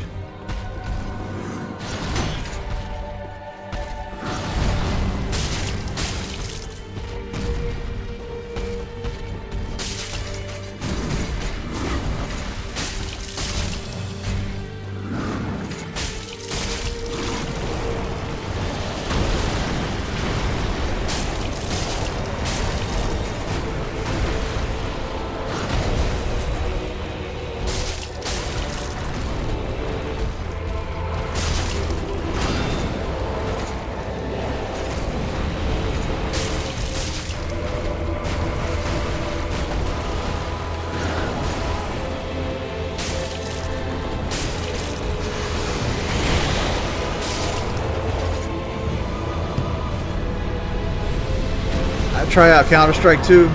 Again, like half the stream is like either people making fun of me or asking me to try games. I'm not trying any games out. If you want me to play a game, buy it for me. That's all I got for you. Have I heard Blade's getting sober? Yeah, he's not. I don't want to be like the fucking sourpuss in the room, but like I myself have said I'm going to lose weight so many fucking times. I'm embarrassed of how many times I've said I'm going to lose weight. I'll say it like this. It's easy to go on a diet after you just ate a plate of fried chicken. Austin, hey Wings, I'm going to spend some money on beer and alcohol tonight, so I thought I might as well spend 50 your way. Thank you for the Thank you, Austin. Thank you so much. Thank you. Thank you for the $15, homie.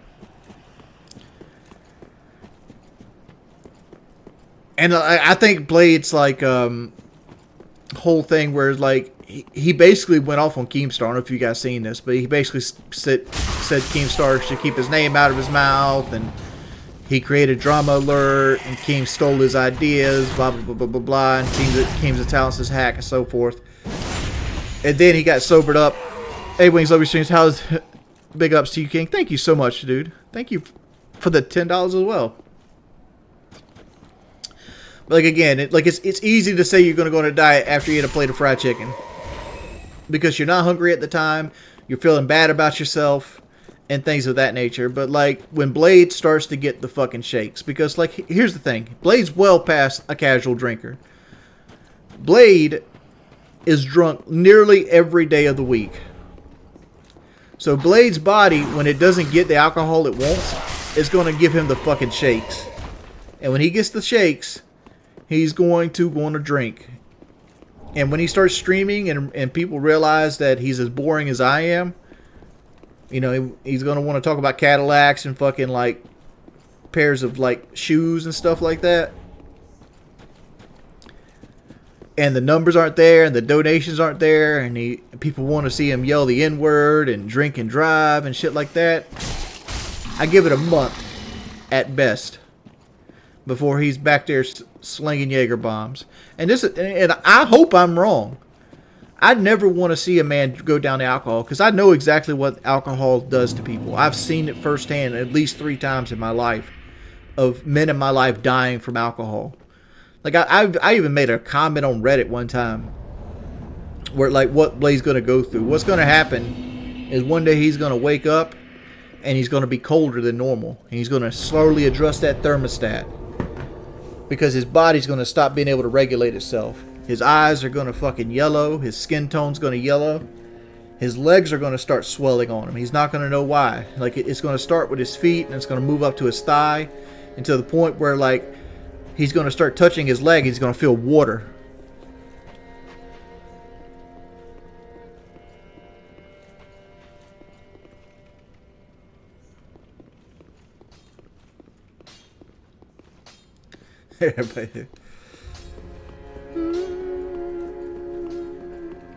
Should we do the glitch? I think so. It's not even about Dr. Wings is at it again, dude. Like, I mean, the last person I watched die from alcoholism was Brooke.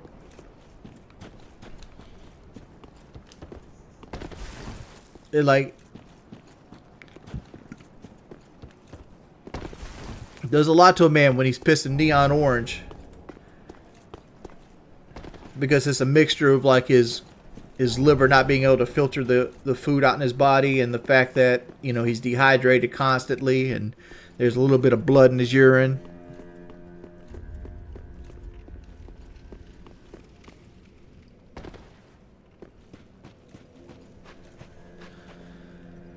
I really did that, didn't I? I didn't go get the Estus shard or the fucking ring. I grabbed the homeward bone and just left. Let's go back and do that again. Yeah, Yoda, like, alcohol is a terrible thing. Like, drugs are a terrible thing.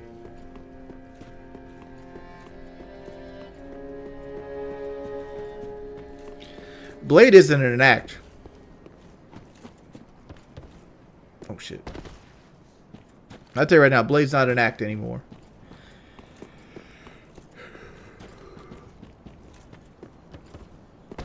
there's always a saying that a drunk man says what what a sober man thinks. Yodi Slayer died because he was driving drunk and trying to outrun a train.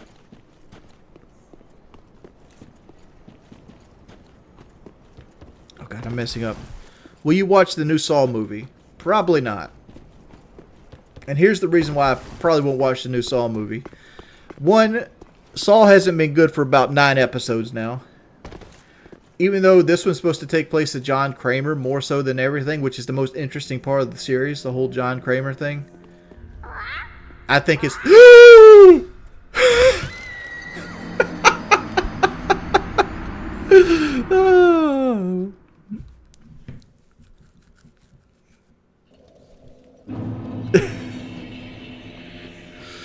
Gravity, it's out to get me.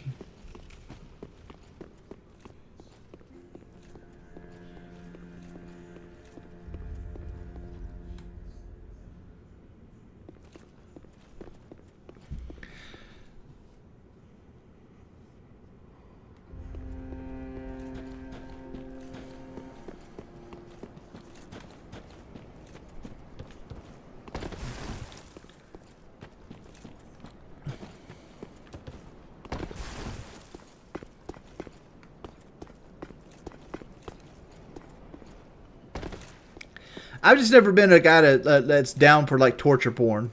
Like I don't like Hostel or nearly almost any Eli Roth movie, which is funny because I went and seen Green Inferno in theaters, but that's mainly because the girl I was messing with at the time wanted to see it.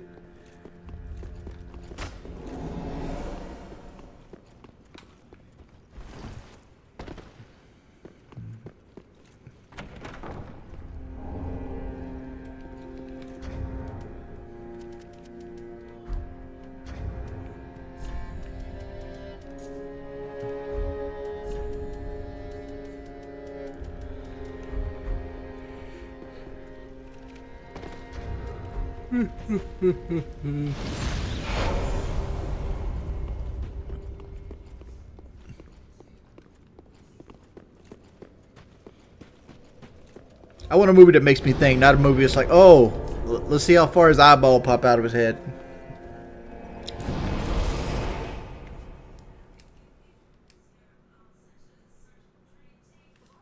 Brain Dead? I keep forgetting. Is Brain Dead the same as Dead Alive?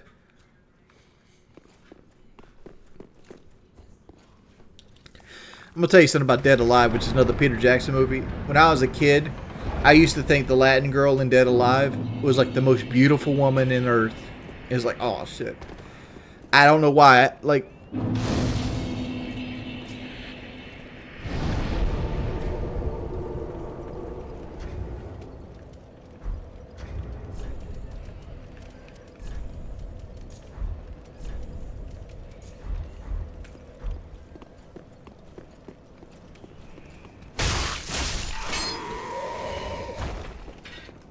thoughts on The Illusionist?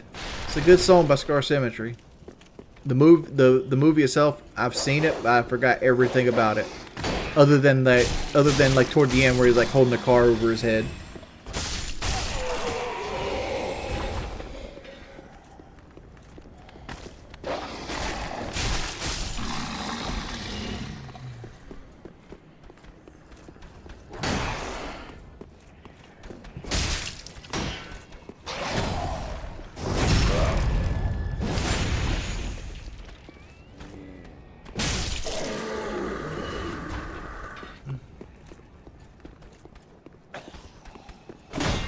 I don't know why people are obsessed with Bloodborne 2. I mean, I played Bloodborne, and I can play the game without the shield. But Dark Souls is so much more fun with a shield than it is without a shield.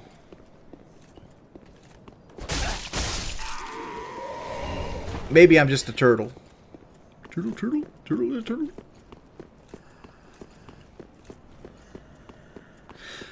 Dude, I have not put any thought into what I'm going to do with this fucking build.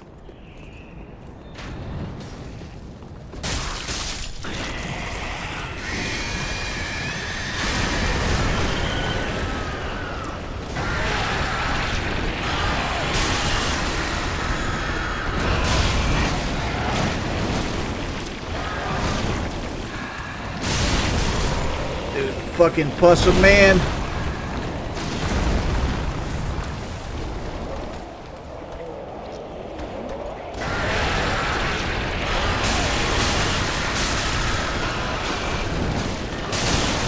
Dude, this is the hardest enemy in Soulsborne history.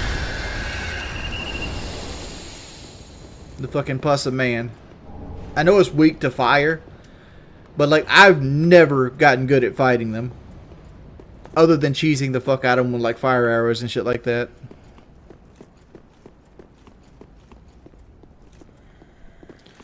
And whenever you hear Vitik Ramaswamy, dude, I don't even know.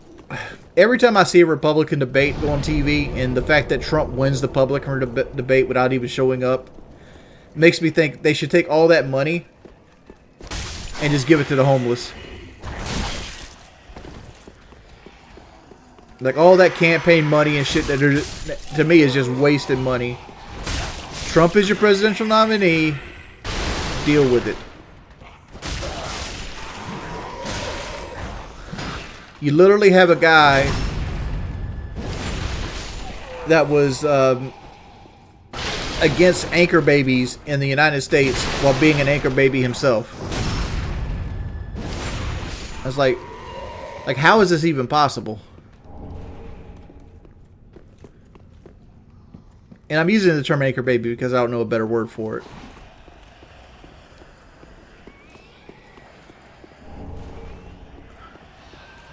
Yeah, Trump is running for president again.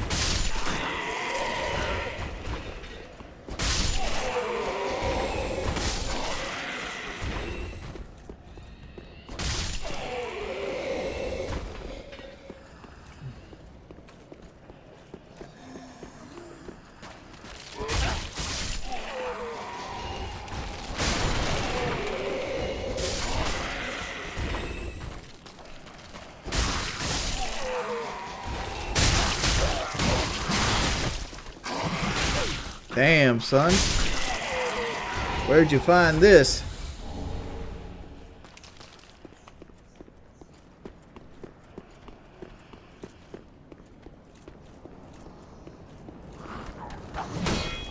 No, bro. Anchor baby in America is somebody born of two immigrant parents, but they were born inside the United States, so they are a United States citizen. They call them anchor babies because they keep, like, if a foreign woman has a baby inside the United States, they're less likely to deport her back to her country because her child would have citizenship. Because if you're born inside the United States, you get citizenship in the United States. That's the anchor baby stuff.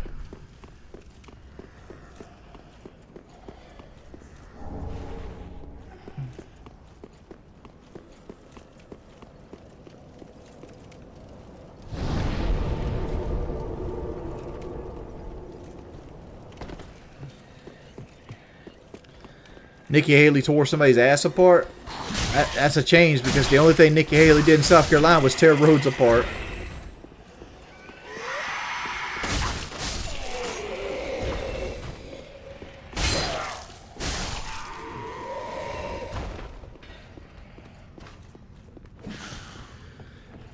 Dog, I used to be so political till I wasn't. I can tell you the exact moment I stopped being political was when Joe Biden won South Carolina.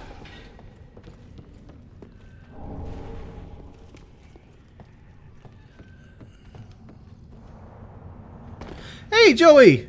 Stufflebean, thank you for the 10. Oh, shit. Geopool, thank you for the 30. Well, he's only give you this money because you've been inspiring me to stream. Well, you've been streaming, dude. Thank you so much, guys.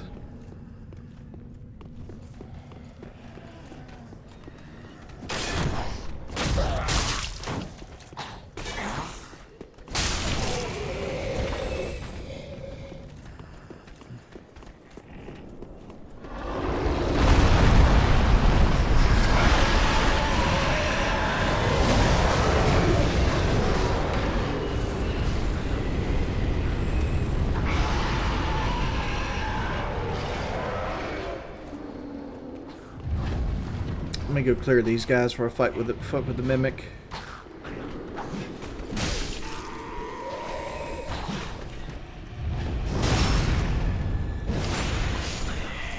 I'm on fire.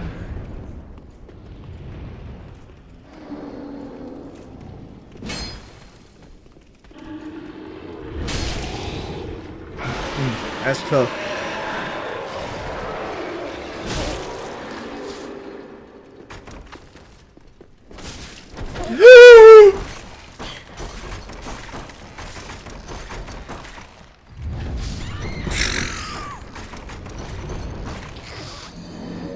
Let's do something else.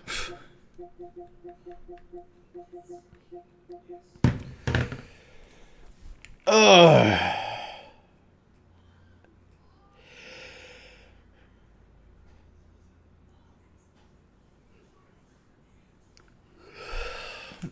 Dude, DeSantis is a criminal. Like, honestly.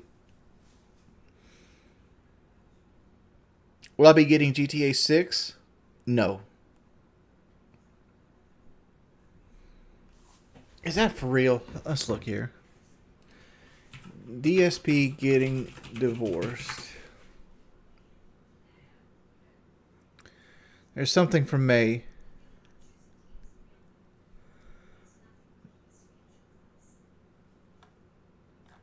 Let's sort this by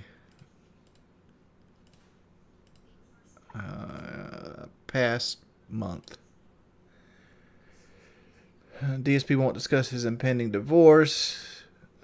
Blast troll. Like, is there any actual news with Phil getting a divorce?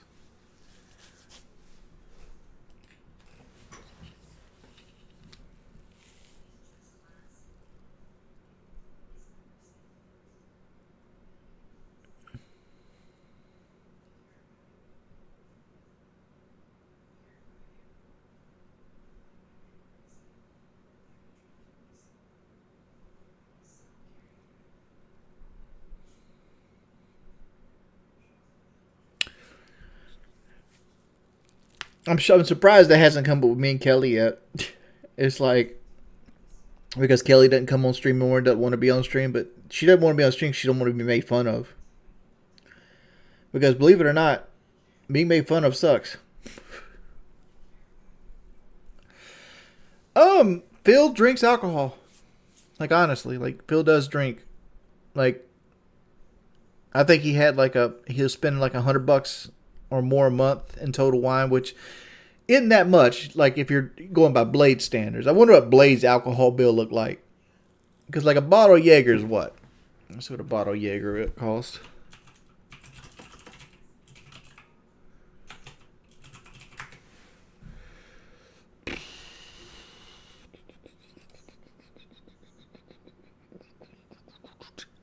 Depends on what you buy, I guess. You can get them anywhere from $10 to $40 for a bottle of Jägermeister.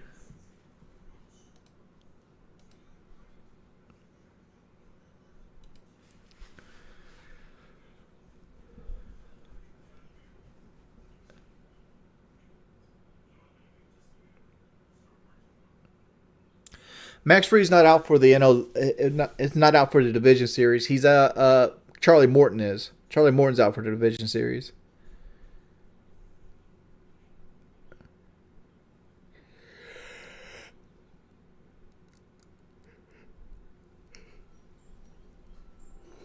But I think like Phil was spending about $120 a month at Total Wine, which could be, for two people, could be reasonable.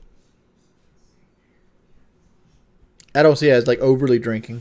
But I do think Phil gets drunk and plays fucking WWE champions.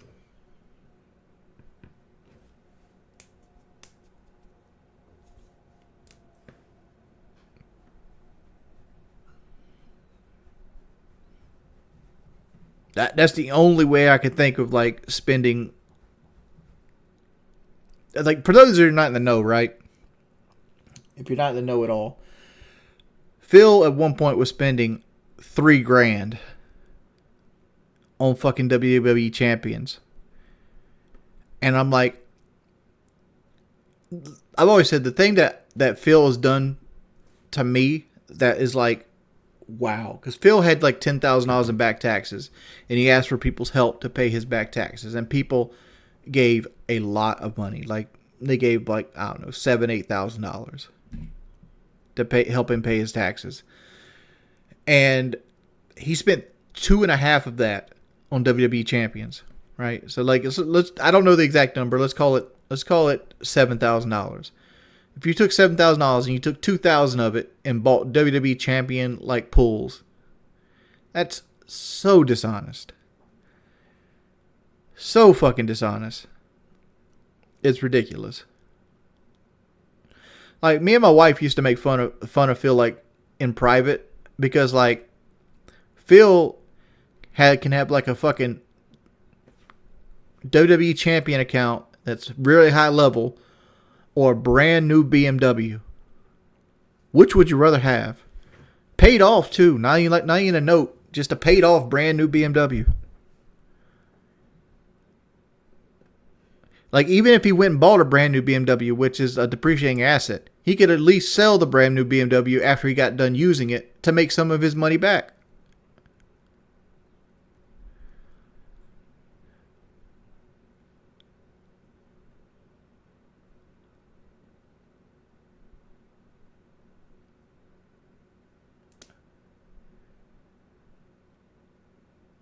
I mean, he can talk about me all he wants. I mean, like, I'm a fat e-beggar myself, right? And like, I hate that by fact. You know, but like, I can guarantee you, every you want to stream Call of Duty? I can't say I want to stream Call of Duty, but I'll be doing it here soon. Dude, thank you for the $40 a day.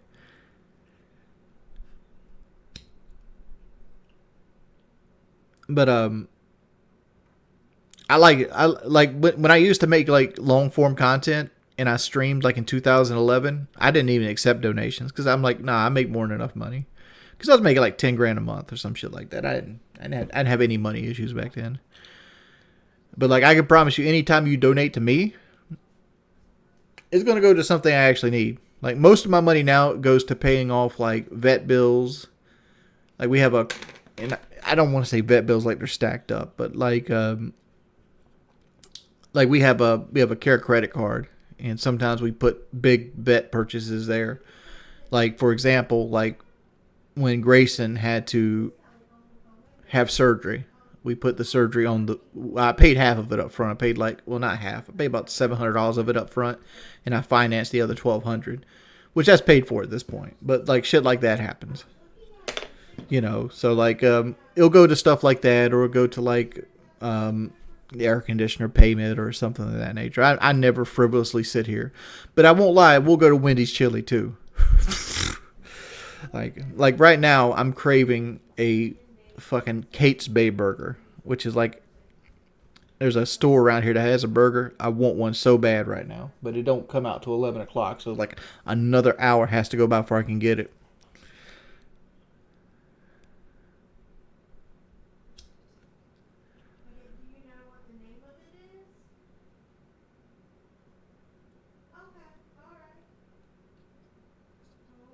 What's on the burger? It's not. It's a homemade burger. It's a homemade patty, and they have like onions, tomatoes, secret sauce, which is secret sauce, is just fucking Thousand Island dressing, and they have like these homemade fries. It's one of those hidden gems. It's a hidden gem. There's going to be no resisting it. One crazy killer. That's going to happen today. There is no resisting.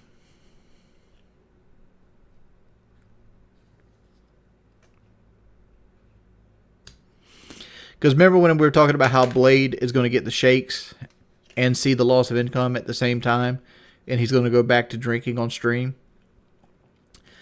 I could be actively in the hospital with my leg being amputated, and I'd probably still want a McDouble. And I know this about myself.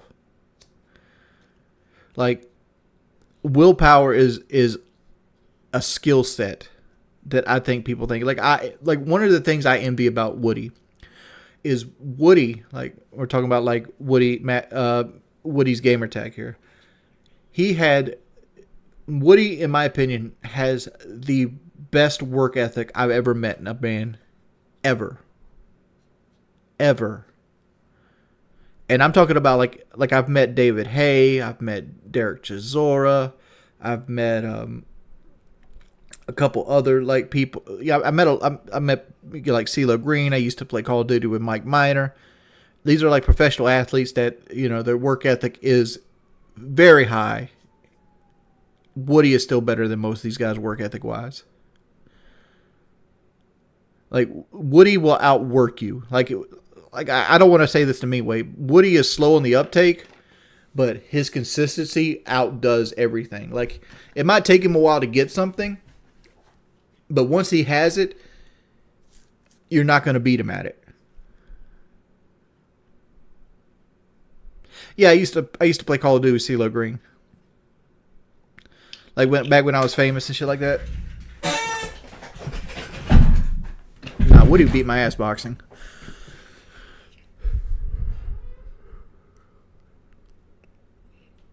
Yeah, the real guy. Like at one point, Wraith, I was in the top 100 YouTube channels on the planet.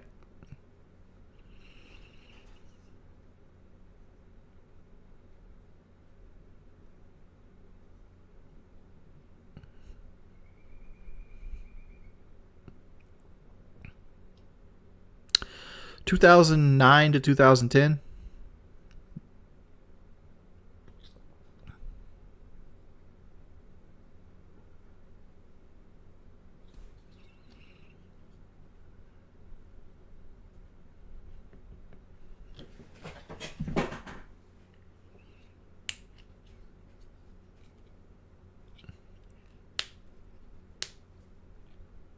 I almost got to play with fucking Kali Muscle when he was on the come up. Kali Muscle made a YouTube channel and we was playing fucking, I think it was Black Ops 3. And I was trying my hardest to get in there to carry him.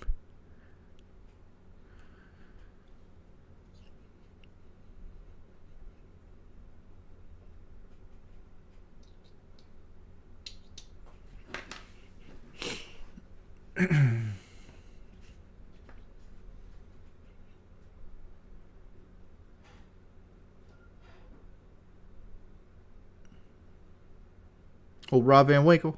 Hey, if Vanilla Ice wanted to play some Call of Duty, I'll carry his ass. No, CeeLo Green wasn't that great. But that was back when I played a lot of Call of Duty. Like, I'm no good at Call of Duty now. This shirt, this is actually my boxing shirt.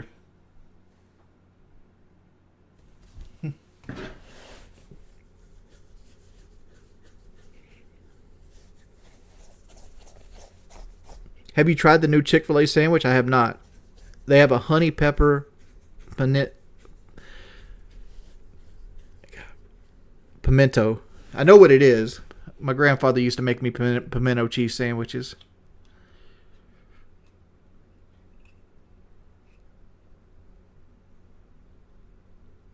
We sold, I think, 110 of these.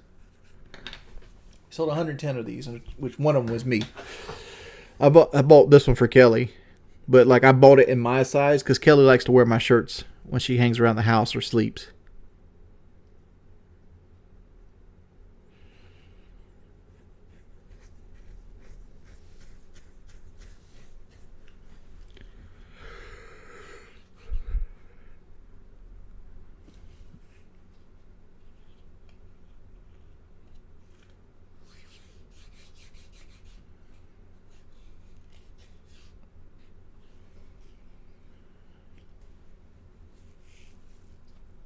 A banana mayonnaise. I've had banana and peanut butter. Never had banana mayonnaise.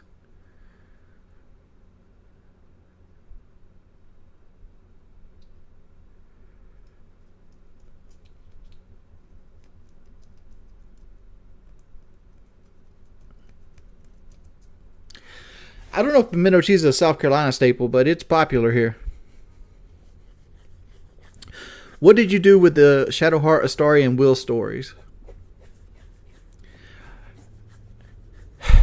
I haven't finished the Astarion story. I kind of quit playing my druid and I started a ranger. And I don't have Astarion in my party as the ranger. I'm using like I feel like Shadowheart I use every fucking playthrough, and I shouldn't. Like I don't even use her as a healer. For some reason, I feel like I have to have a cleric every playthrough just for like crowd control and stuff like that. Like my current playthrough, I'm using Karlach, which Karlach's amazing. I like Karlach so much more than fucking Lae'zel. Like, granted, fighters get like 6 attacks, and Lae'zel has like Mage Hand and like Githyanki War Magic and shit like that. I just don't. Fighters are boring.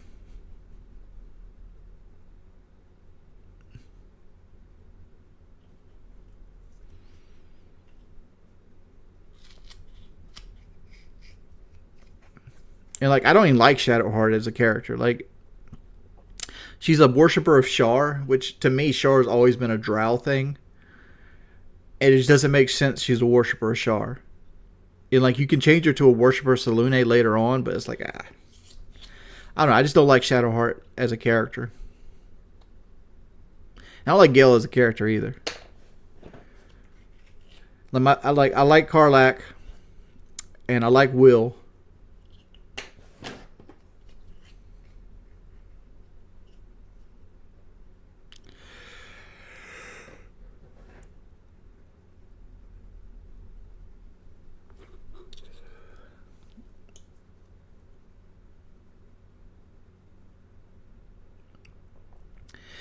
Here's the thing with like multiclassing. I feel like multiclassing in Baldur's Gate breaks the game, right? Like, for example, like you could dip 3 into Barbarian, 3 into Rogue, and you could create like a throw build where like you get 1 Barbarian swing, and then you could do 2 throws that capable of knocking enemies prone. So you have a level of crowd. You have 50% damage reduction. You have a level of crowd control, and you also have a full strength hit, and you can get 2 full strength hits later on if you go back into Barbarian again for like level, if you can get level 5 Barbarian, or even if you can dip it, you can do 3 multiclass and dip into Fighter and get Action Surge. So like eventually, it gets broken where you can get like 5 or 6 hits around, and you can get 2 throws that are free. You see stuff like Assassin Gloomstalker and shit like that.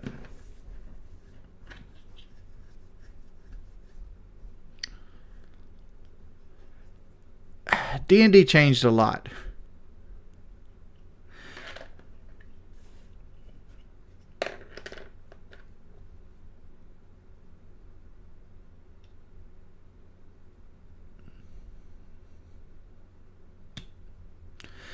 Dude, Baldur's Gate 3 is amazing. Doug, I hate to tell you, I usually just cheese the Balthazar fight at this point. Ooh, Face of Fuzz. Morning, man. Thank you for the $20. How you doing, man? We gotta play some Call of Duty. Can we play a game together one day? Geopool, yeah. You get Modern Warfare 3? We can play Modern Warfare 3 together. Because I will be getting Modern Warfare 3.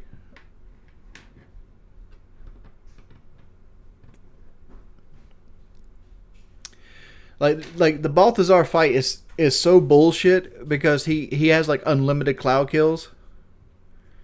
I got to the point I'm like, fuck it, I'm just gonna cheese you. So like if you go around and you pick up and you stealth like Astarion, or like for example my Ranger, which has a high level stealth, I just go around, pick up all the like skeletons, and I move them all toward the edge, and I stack them all together. So then when the fight starts, he brings all the skeletons up, I just thunder blast them all off in one fucking turn, and then it's fucking 4v1.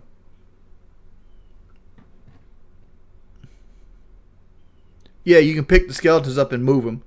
Like, what I did is I stacked them all toward the edge and did it that way. So fuck all these damn skeletons all at one time.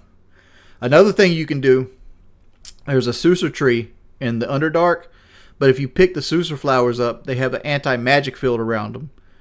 But if you take them out of the Underdark, they wither, so they lose their anti-magical properties. Unless you put them in a bag. So if you get like a backpack, you put the Susur flower in the backpack, then you can pickpocket the backpack onto. I'll be back. Balthasar, and he can't use Cloud Kill. You can use it on any kind of like high level mage that way.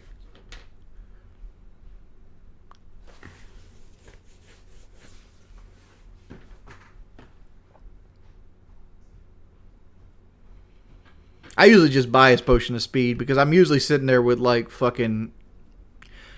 I have 48,000 gold on my druid playthrough. I think I have 22,000 in Act 2. Because I'm a hoarder. I pick up everything. Like if there's a fork they'll give me 1 gold for, I'll sell it.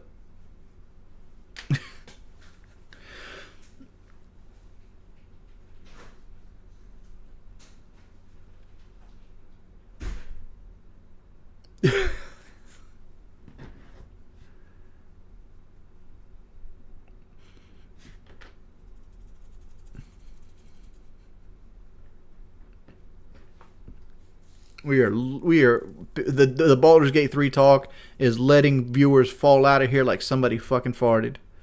I'm just letting you guys know. I am going for the platinum of Baldur's Gate. I wish I had more people to play it with. Like I play it with Skate, but like me and Skate being up at the right time hasn't been lining up, so I've been playing it by myself a lot. And I play it with Wicked too, but mine and Wicked's playthroughs, there's a huge skill gap there. Do you have it on PlayStation, John?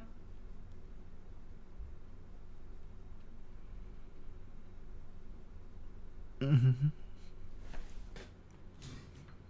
Because I need to do a playthrough with Jack of all trades. I need to do a Jack of all trades playthrough.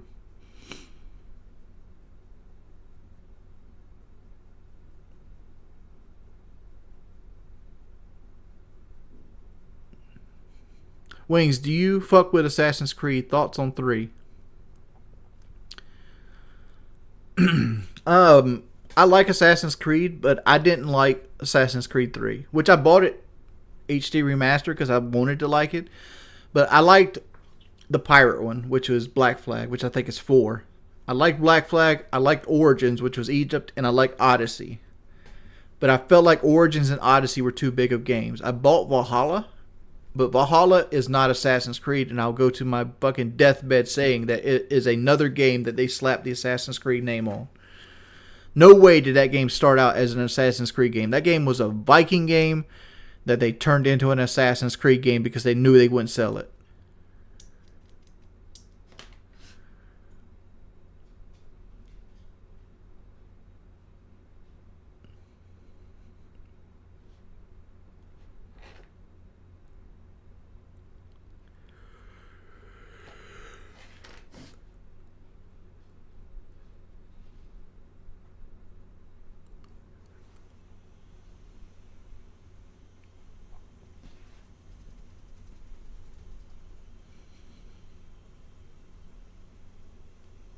I mean, at least fucking Odyssey, which granted, Odyssey you use like the God, what is it? The spear they supposed to poke with Jesus with? I don't know what the fucking spear is.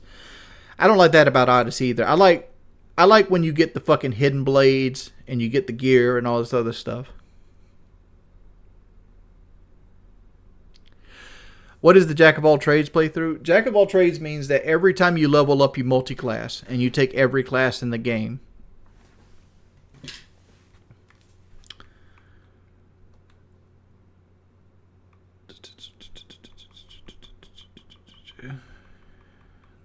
Where's it at? So I haven't even beat the game yet. I got almost 200 hours in, haven't even beat the game yet. I keep starting over.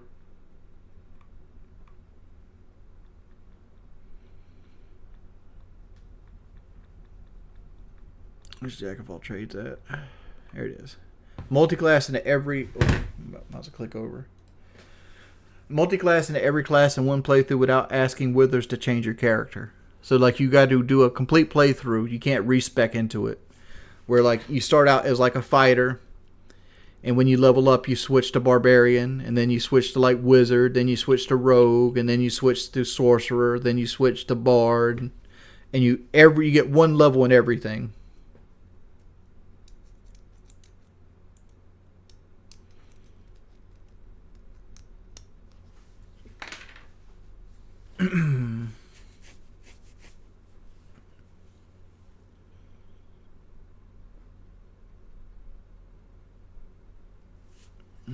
That was probably gonna be the hardest achievement to get in the game because you gotta have a game with a character that can do is one level in every class.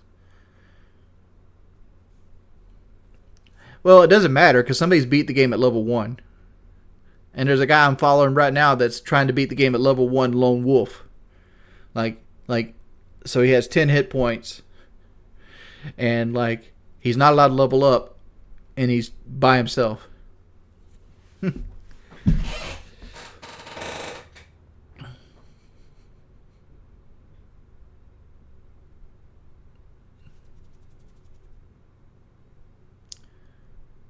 Oh, he abuses everything. But, like, but it's like toward the end of the game, like the guy who beat the game at level 1, there's a corpse in Baldur's Gate that has like necrotic like aura. He put that in a bag, and he would like move the bag near enemies, and it wouldn't trigger the enemies. It would end up killing them and shit like that.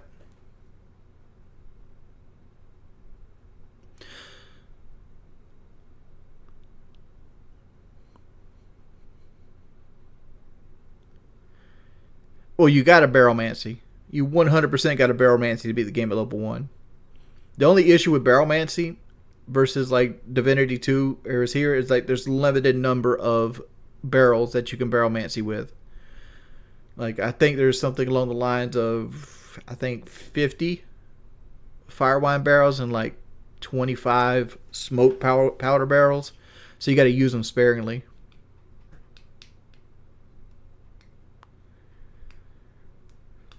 I think it'll, like, here's the thing. Like, a Jack of all trades playthrough would be interesting strictly because, like, it forces you to think outside the box. Because there's a lot of level 1 stuff that's really good. But even then, there's a lot of busted shit in the game. Like, one thing I like to do is greater invisibility, like on Astarion. And, like, because Astarion already has really good stealth, like +5 to +7. Or even, like, +13. And the way greater invisibility works is there's a chance rolled against your stealth check to not be invisible, right? So you can take Astarion as like a thief class, put greater visibility on him with Gale, and you can sneak attack a character, and he'll never come out of invisibility. So like what you do is you take Sanctuary, you put that on Gale, you have Gale put on greater invisibility on Astarion, and then you have another character put Rite of Passage on Astarion, because Rite of Passage is also another concentration spell, but that gives Astarion like +27 stealth. So like you get like 10 rounds of attack, where like if as long as Astarion and Gale's the only one in combat, that you have 10 rounds before greater invisibility breaks. Before Astarion will roll that the DC gets high enough where he can't make it unless he rolls a 1.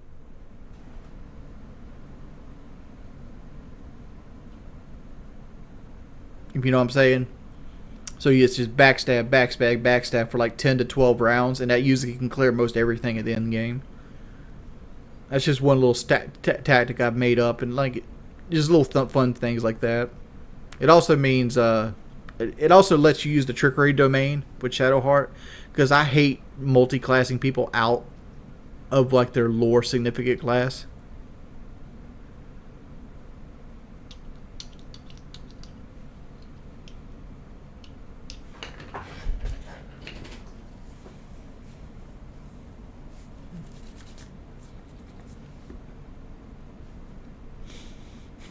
I mean, if you want to break the game and make the game easy, what you do is you play a cleric and you keep Shadowheart, and then you put Sanctuary on Shadowheart, and she uses her, and then she just puts on Spirit Guardians.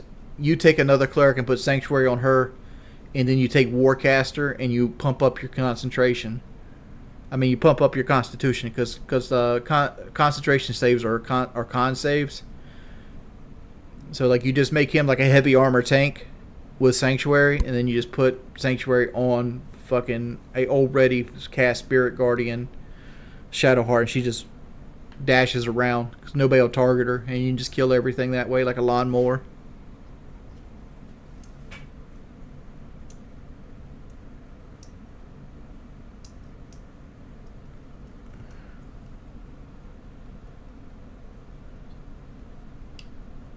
What would cause a steering wheel to vibrate at 500 RPMs? Well, first off, if your car is at 500 RPMs, it's stalling out.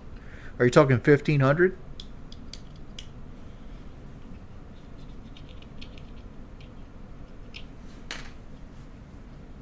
Like if your car is sitting still at 1500 RPMs idling and your steering wheel is vibrating, you have a bad motor mount.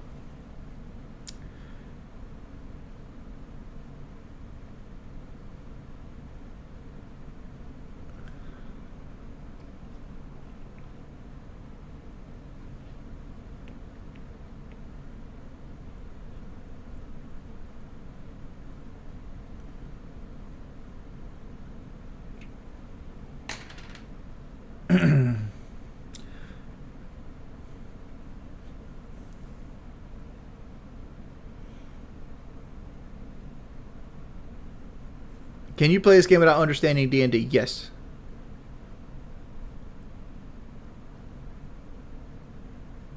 Oh, I didn't spend 40K on my Mustang. Like, my first Mustang I spent 6K on, and the second Mustang I traded in my red Mustang for and got $6,300 for it. So I got $300 more than I paid for it as a trade-in, and I financed like 13K for the black Mustang. Your shit shakes at 6,000 RPMs. That could be tires. Like very few cars can do 6,000 RPMs. Like you're fucking busting it. It could be your transmission coming apart too. That's another possibility. Depends on what car you got.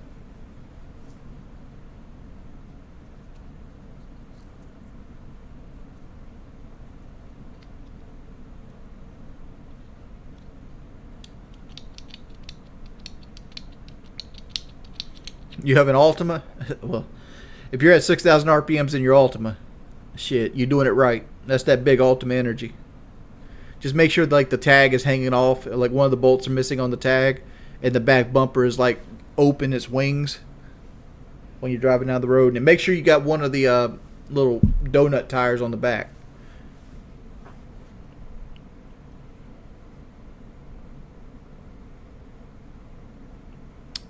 Your code is one of your oxygen sensors could be gone bad. Thorn Oak Shield. If you put too many cats on your car, it means you got dual exhaust, and you have 4 oxygen sensors. Oxygen sensors are basically wear items. There's an upstream and a downstream. Generally, that means one of your downstream oxygen sensors are bad if it's throwing a catalytic converter code. It's just not reading right.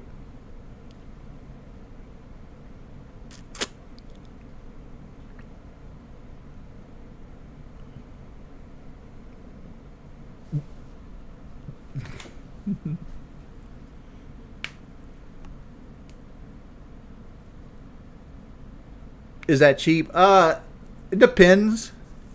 Like it all depends on where you take it or if you do it yourself. It's not hard to change. It's literally like it almost looks like a spark plug most cases that's plugged into the exhaust pipe itself. What you do is you take a crescent wrench, you unplug it, you screw it out with a crescent wrench, put the new one in, screw it in, and plug it back in. The problem is you're going to need like a scanner to tell which one's bad, or you can just change them both preemptively. They run about $40 at AutoZone. You can get like a Dorman made one. So you can change them both for $80 if you can get under the car or have the ability to get under the car and do it yourself. If you want a mechanic to do it, they're going to charge you an hour labor generally to do both of them. It's usually 0.5 hours.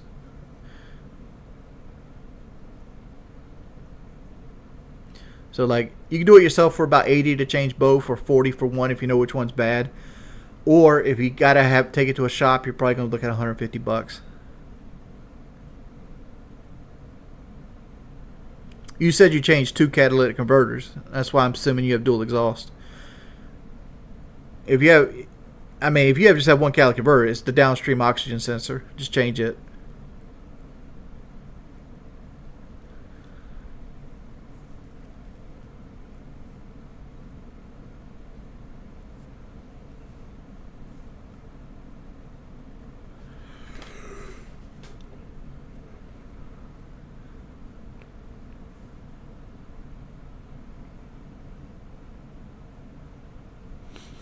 the way oxygen sensors work is there's one before the catalytic converter and one after one. The one before tests the air quality before it goes into the catalytic converter. The one after it tests it afterwards, and that dictates if it's in the parameters of cleaning the exhaust that it needs to be. And if one of those are failing, it will send a catalytic converter code regardless if the catalytic converter is doing its job or not. Because if it's not reading right, or if it's not reading at all, it'll throw the catalytic converter code. And that's why it's always the back one, because the back one is the one that sets the check engine light.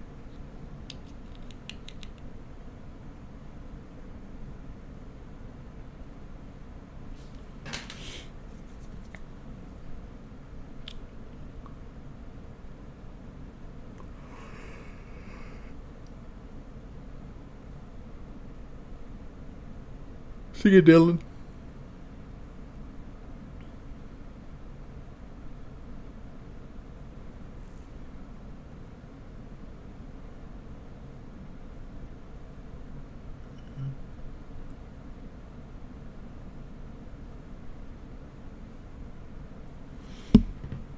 See what other trophies I need here. I don't want to look at the hidden trophies in case people are doing. Steal the blood of Lathander. Use an enemy. I'm surprised I haven't done this one yet. Kill 2 birds, 1 gnome. Use one enemy as an improvised weapon against another. This can be done with the goblins. Surprised I haven't done that yet. Kill 100 gold by playing sweet, sweet music. I haven't played Bard yet, so I haven't got Busker yet. Kill a character on a star. Haven't played Monk yet. Defeat Commander Zalek. I could do this, but I haven't done it yet. Defeat the... Why is this not like a thing? The Apostle of Merkel is like the Act 2 boss.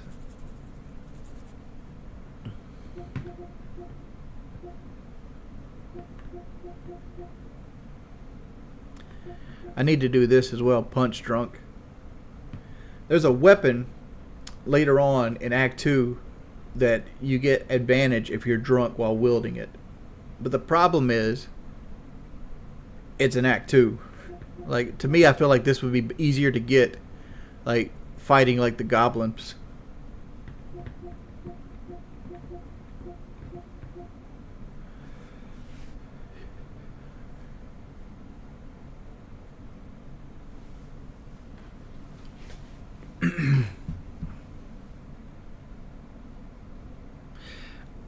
I don't like I like the Act 2 is fun, like it's really moody, but I hate the Temple of Shar. Like the Temple of Shar is the most boring part of the game.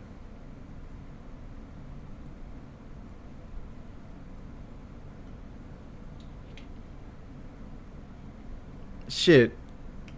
You gonna deadbit and you can go to bankroll fucking DSP? Shit, bankroll me.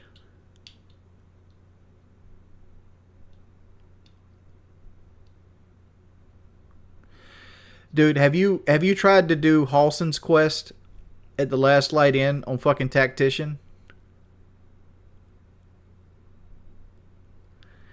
Like, it is so rough.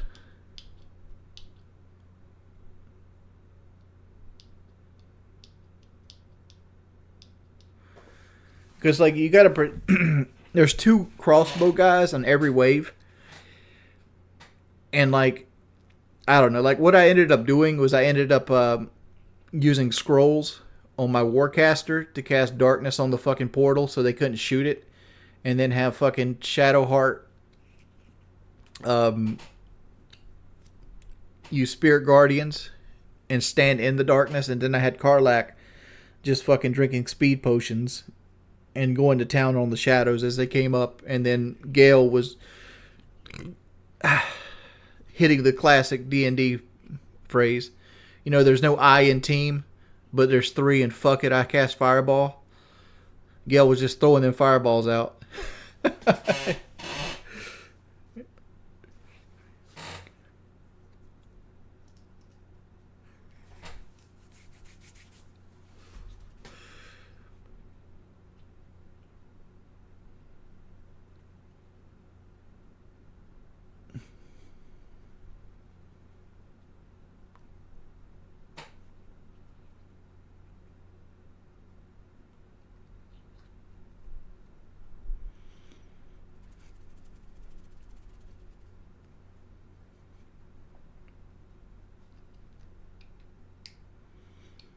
Will I play the Only Up game again? Probably not. No, I haven't lost any weight. Like I've been trying to love myself lately. I've been giving myself goals when I wake up. Like yesterday, I wanted to deep clean my bedroom. And today my goal is to shave and go through and like clean the freezer. That's like I want to like try to slowly start like my thing is I want to I have so much trouble reminding myself every day to love myself. And I'm over here crying thinking about it because like I do so many things in my life that is detrimental because I don't care about myself.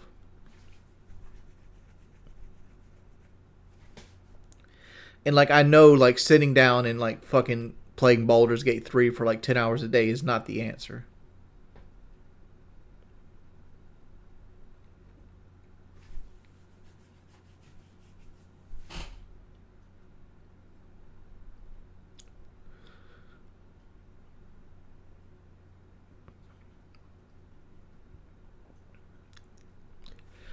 Yeah, it's just you get complacent. You get to the point where like you're just waiting for life to end because like there's so many days in my life where I wake up and it's like I just want the day to end again so I go back to sleep.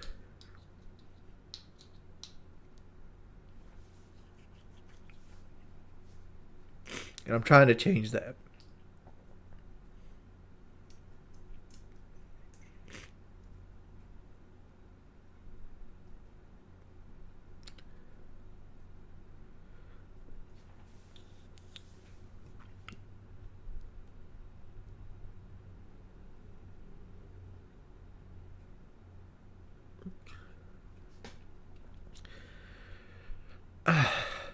Honestly, Kelly's going through her own struggles right now.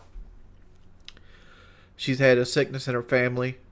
She has no thyroid, so she's battling her brain, and she's up and down with her weight, and she's unhappy with it. And she's thinking about getting weight loss surgery because she doesn't want to get sick in the future. So, like, Kelly's not been in a good headspace lately either. So I told her it's best she stays off stream.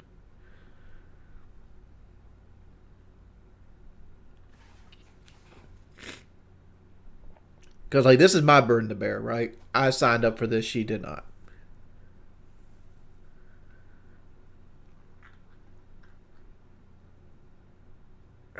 Dude, I drink soda like it went out of style. Which I have 3 weeks of Ozempic I can use right now. But I'm just waiting for the right time when my mindset's right to do it. Dude, first off, I can't afford a therapist. Second off, I've been to therapy before. It's never helped. Therapy doesn't help. At least not for me. It might help other people. It's never helped me.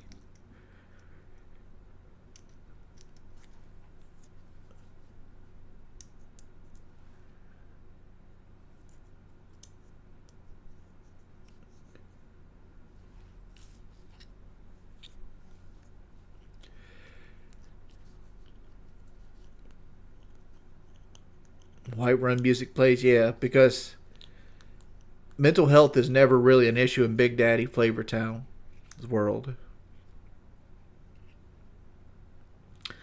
Honestly, I'm happiest when I'm driving. Which I never want to do driving as like a workplace.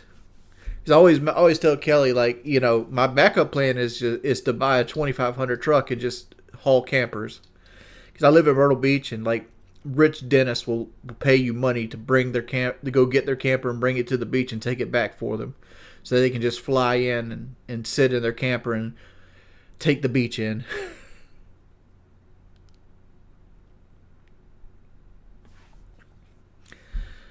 So I keep making, because she don't like driving my truck, and I'm like, you got to learn how to drive a truck because you're going to be pulling a trailer.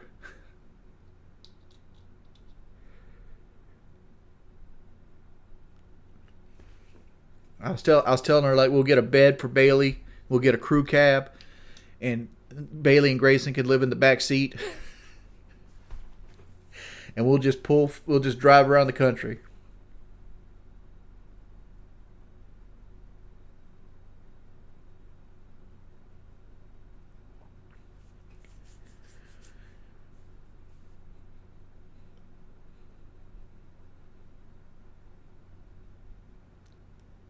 The only issue I have with that Hoosier is I can't drive a lot of vehicles.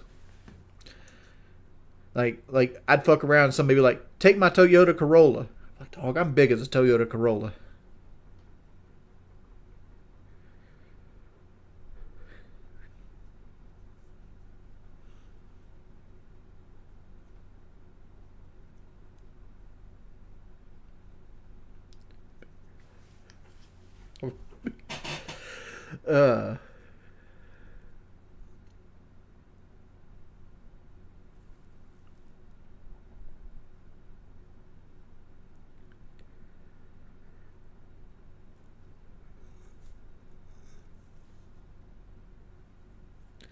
Yeah, I really would like to do Lies of P more in the future. I might do it tomorrow. I just got to be in the right headspace.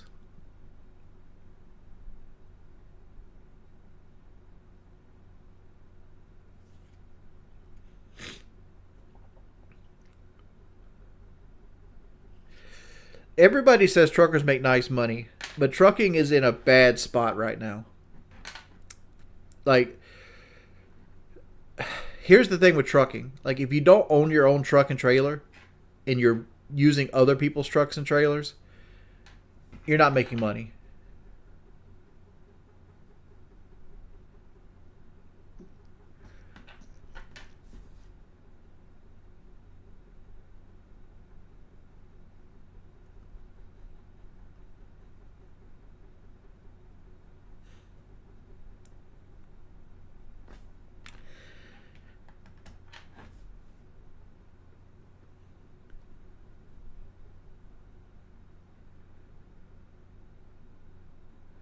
$100K. You need more than that. Let's see. How much is a used semi-trailer?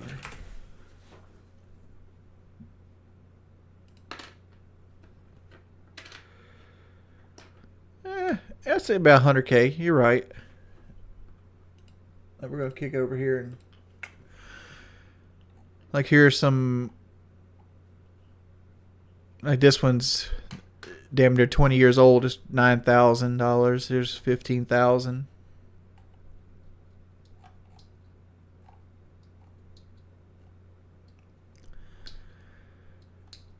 And, like, you could get an old rig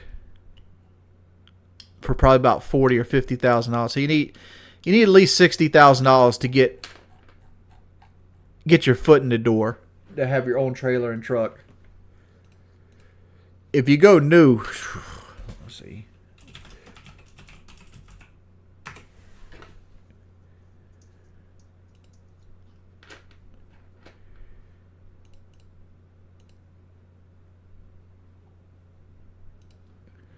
Like they cost something fierce new. You know how much money? You know how much they cost? They cost so much they don't even give you the price. Like when you see this, that means too much money.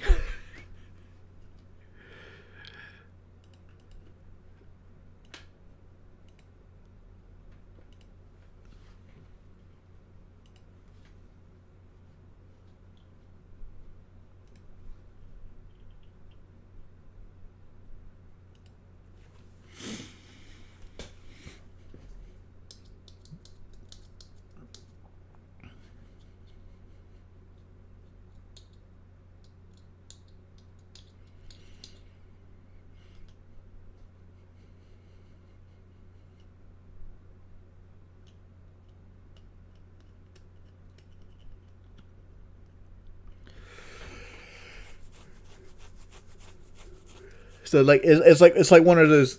Do you get the new truck that has the warranty that's going to be gone almost instantly because if you use it, but you generally don't have a whole lot of upfront maintenance, or you get the older truck and trailer where you might have to put $10,000 or $15,000 worth of tires on it, and then have like a Huey like fueling system issue or something like that. Because if I'm spending that much money, I want a Cummins. Because I want something that's going to last. Golden God, like, I understand where you're coming from, but you gotta understand I've lived most of my life at 400 pounds. So when you're 38 and you got a bad hip, you feel like you're 70.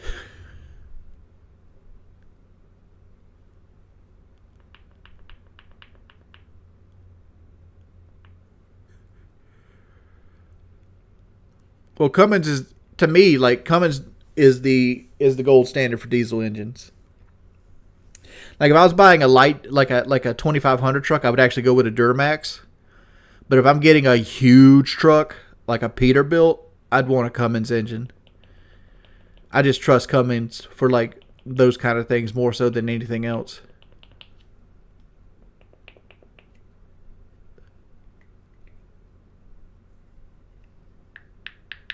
I'm gonna buy a treadmill instead. Baidu, get help. Are you telling me?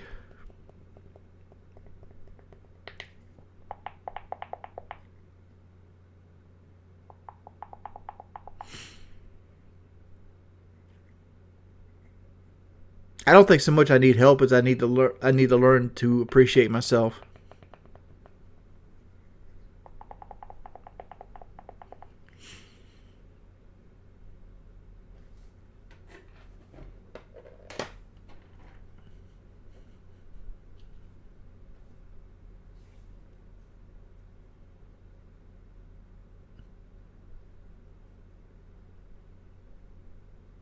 I don't have any opinion on SpaceX.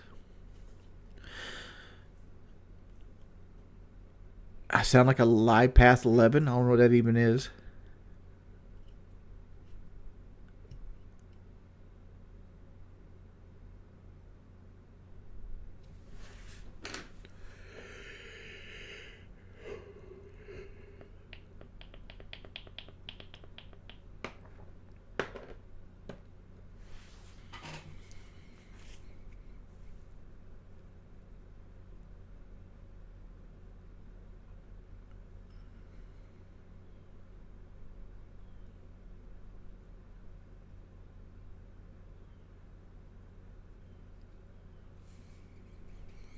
Wanna get you higher. Ooh, I'm on fire.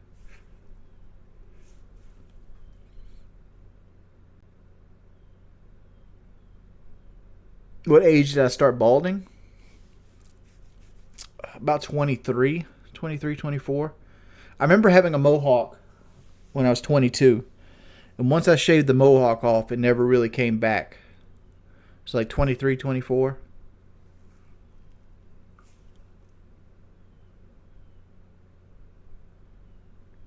Dude, like you guys complain about Phil. Phil's not that bad of a person. I've met a lot more shitty people than Phil in my life, just around the way. Like you look at Phil as like on a moral compass. Phil isn't like Phil's disconnected. What he does, what where you see is like he's this person that's like conniving and like evil and constantly wanting, constantly like in this narcissistic area. I see as Phil as somebody that's unknowingly doing things that look bad. Like in his head, it just doesn't translate. He might be on the spectrum a little bit, right? But Phil is not a bad person.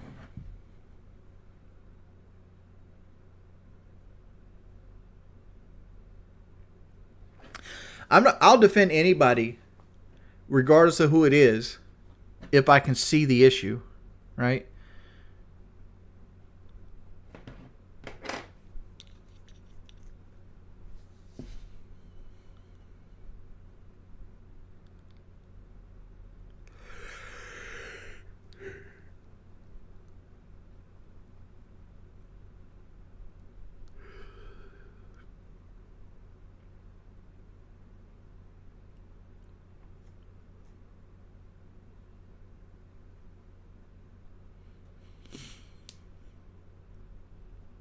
shoot, I ain't gonna lie.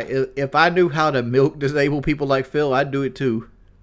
Because Phil by himself makes more money than me and my wife combined.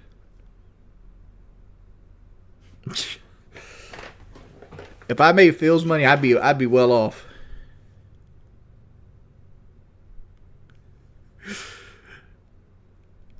See you, Hoosier.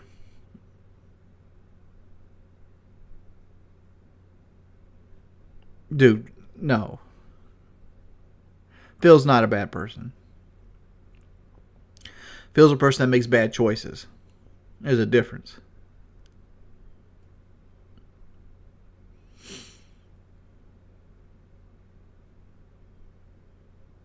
I've always said the worst thing Phil's ever done was ask for help on his taxes and then spend a fourth of it on fucking WB champions.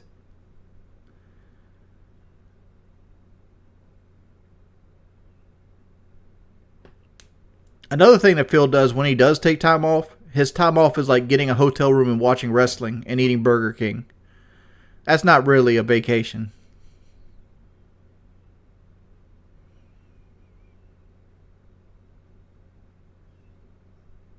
Like you need to like completely get out of your element.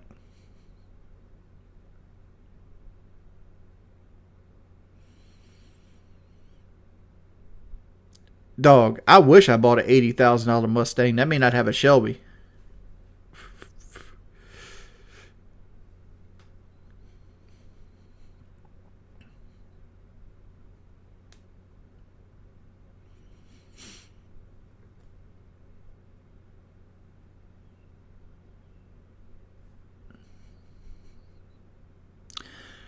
Blade would be a bad person.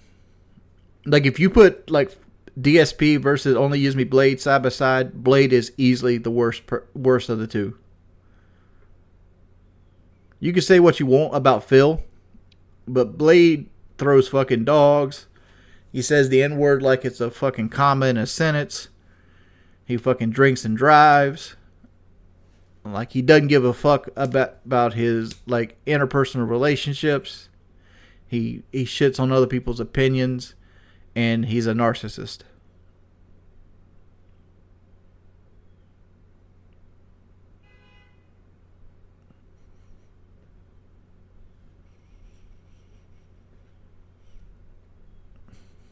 Blade's sober now?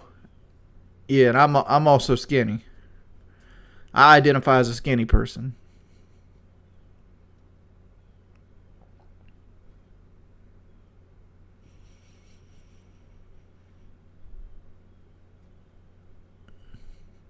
Thank you for getting the 80K joke. You're smarter. Why do you fight with the mods, dude?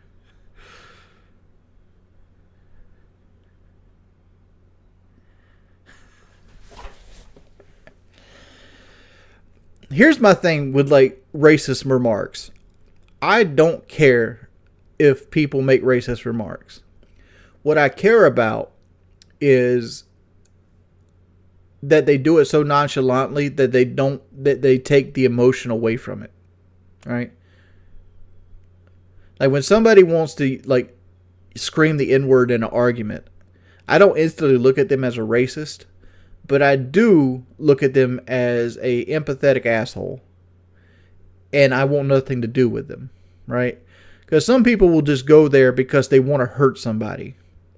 And the fact that they want to hurt somebody is, to me, is troubling.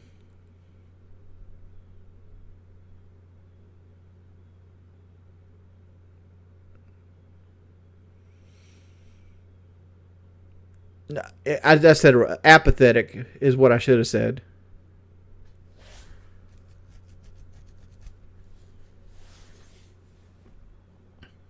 But, you know, that's what people do. They clip shit on fucking rough draft takes.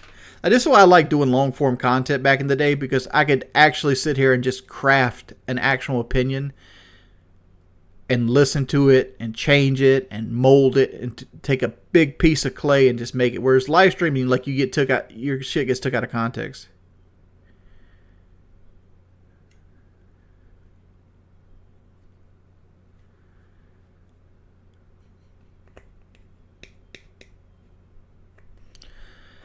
I mean, you can get a Lambo for cheaper than that if you want one with like problems.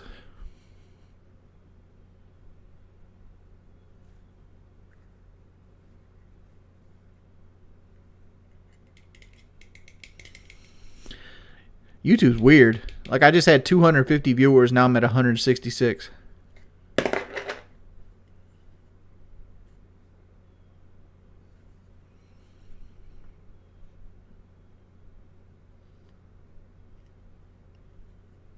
What else am I going to be doing today besides cleaning the bedroom and chores?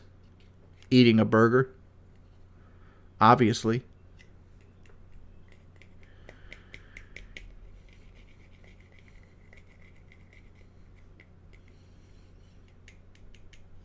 No Rainbow Six Day. I don't think there's anybody on to play Rainbow with. Let me check. And granted, I haven't been nice to my Rainbow teammates lately. I've been fucking emotional. I only got 2 people on right now.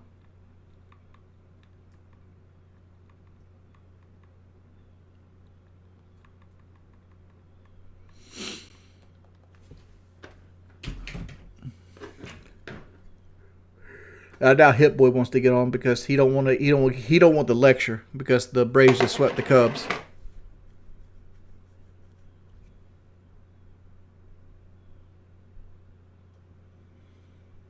There is no casual Rainbow and relax. Rainbow's just stressful. The Rainbow pulls the viewers.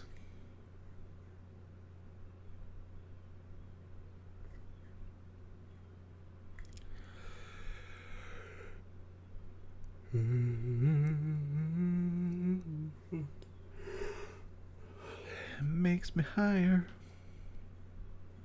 No. Chica? Nah. The whole, like...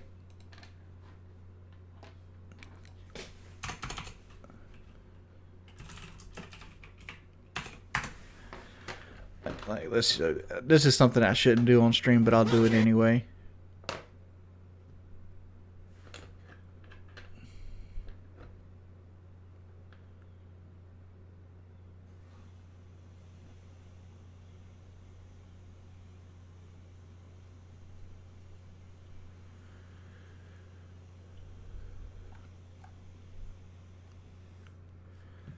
Like, this shit right here.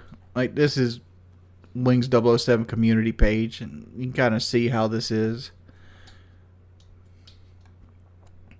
But, like, Wings docks the guy who donates and carries him in R6. It's like, I did none of this, right?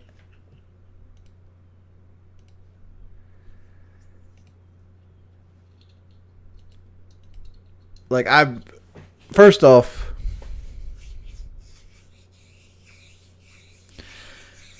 I don't ask other dudes what they look like. I don't ask for their pictures or anything of that nature. And second off, I don't care enough to dock somebody.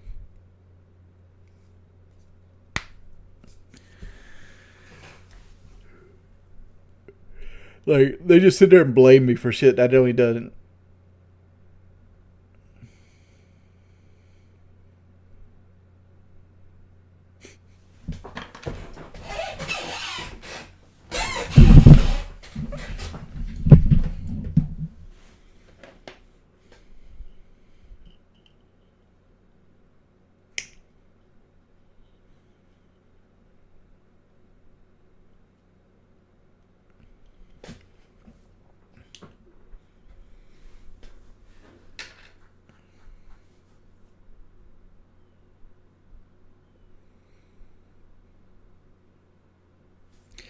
Yeah, it's like whatever, man. Like, it's not that serious, dude. It's fucking YouTube videos. Like, I think the issue with most of it is YouTube pays money for all this.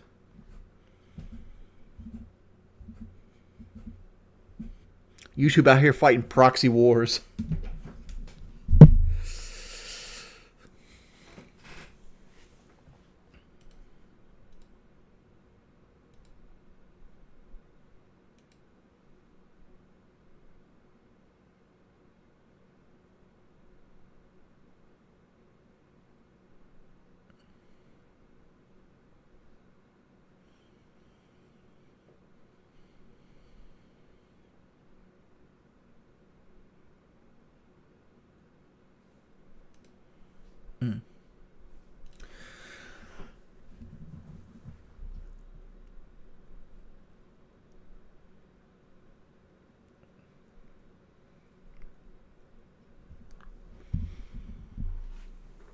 No, I don't care about not having hair. Like honestly, like if I had my way, I'd rather them just take all the hair away and just never be able to grow.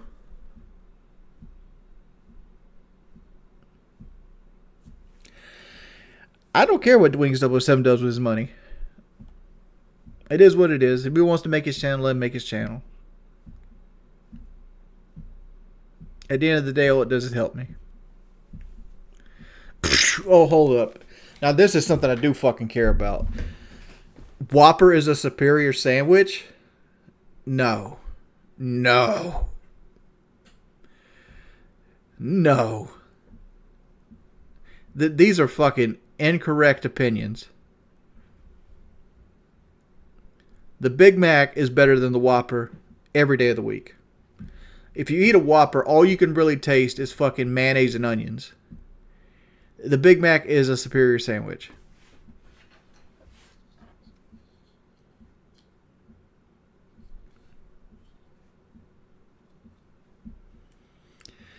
And presentation-wise, the Big Mac looks more like its picture than the Whopper. Every time you get a Whopper, it's this scrunched up little fucking sad sandwich that nobody loved. Right? The Whopper looks so shit. It looks like the cow that made the Whopper got abused.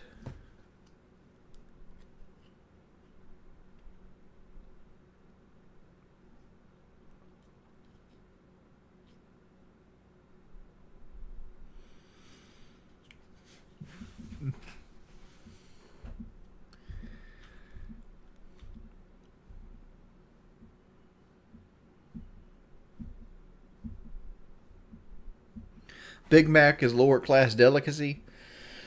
Well, first off, if you get a signature sandwich at McDonald's, you're doing it wrong. Like, the only way to properly enjoy McDonald's is you get their Coca-Cola and you get like the McDouble or the Bacon McDouble or the McChicken. Getting a signature sandwich at McDonald's is paying more money for a lesser quality sandwich.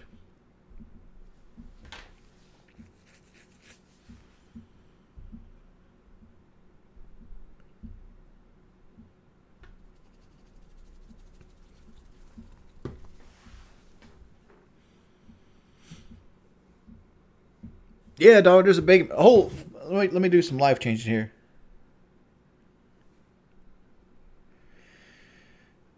Let me do you some life changing here.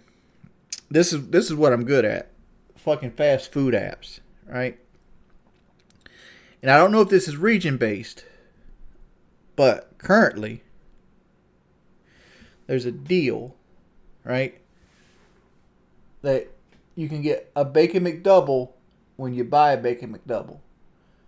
So this costs about $3.29, but you get two of them for $3.29.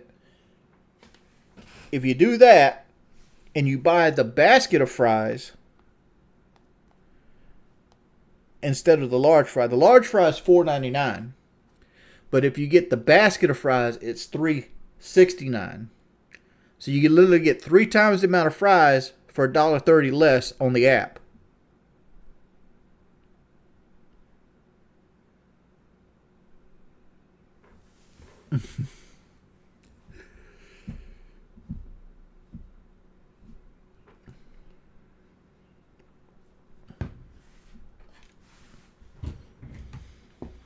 So for about $7, you can get a basket of fries, 2 McDoubles, and a large Coke. And that still comes out cheaper than a regular medium combo at the speaker. I need a banana, tasty banana. Put banana in my mouth, squeeze it and peel it when it come in and out. Squeeze banana. Thank you, D-Max guy. Thank you for the $5.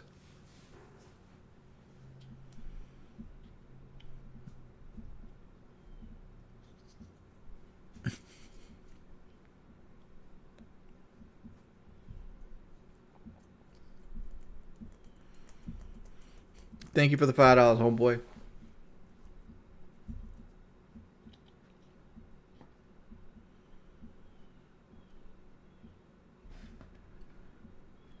Dude, I'd never eat 3,800 calories. Yesterday, I could tell you exactly what I had yesterday. I had a burger and fry for lunch that was about, let's call it 1,200 calories, right? And for dinner, I had a can of SpaghettiOs. That's probably 400 calories. I drank 2 sodas. So I had about 2,100 calories yesterday. All in all.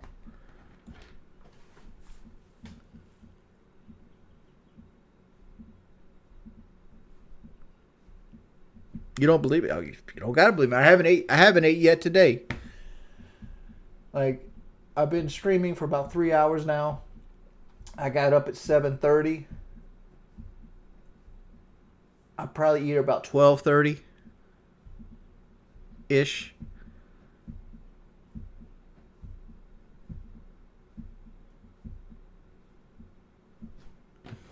And I'll probably eat about 1,000 to 1,300 calories for lunch.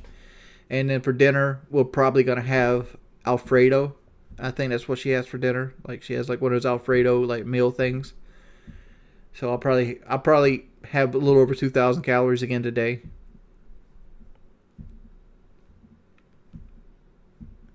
My current weight, 412.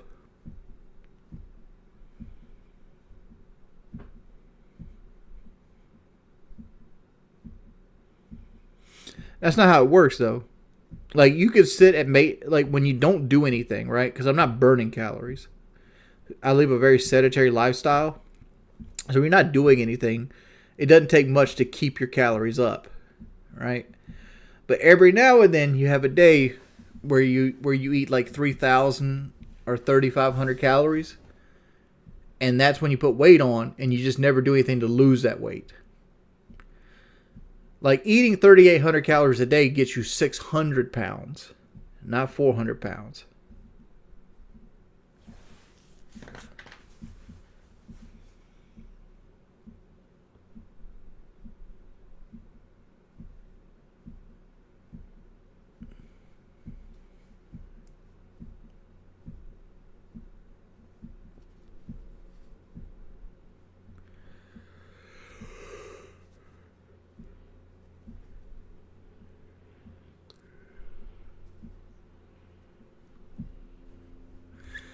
You're trying to tell me that fucking Duty Streams is 48 years old? No way. No way is Duty 48 years old. I refuse to believe that guy's anything than between 20 and 25.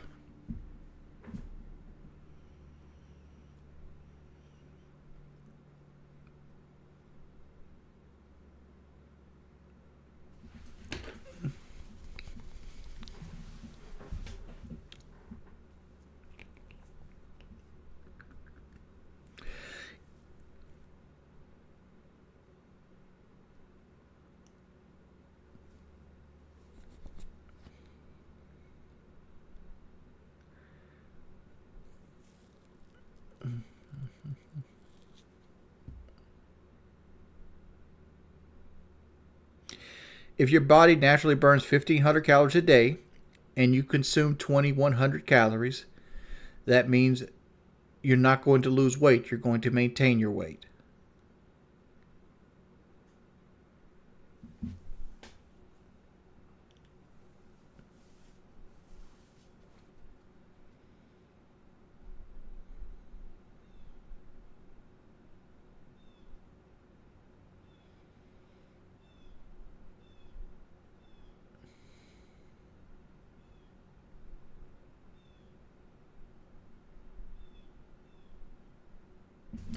A new Azami Elite.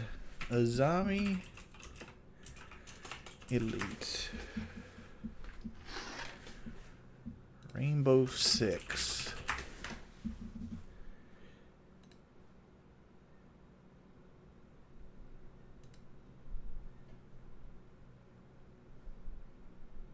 You talking about like this geisha girl thing here?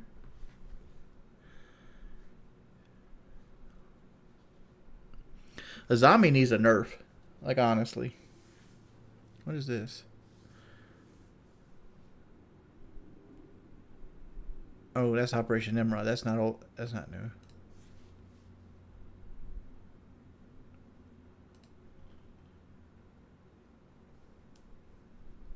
I like that better than the Azami Elite.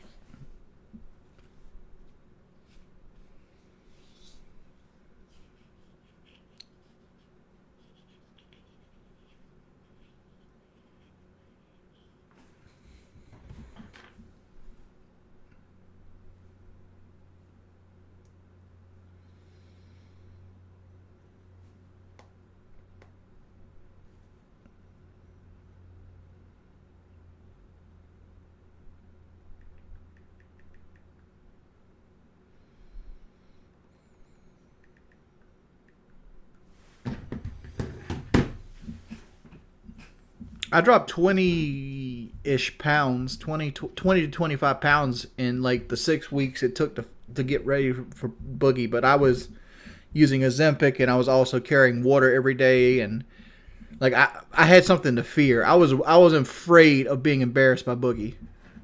So like that motivated me to like at least work out 30 minutes to an hour a day, carrying water, and then I do another 30 minutes on the bag.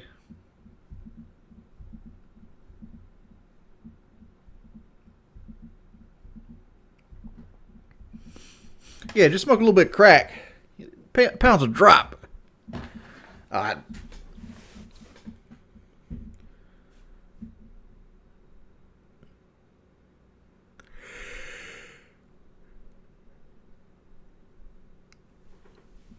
oh, man.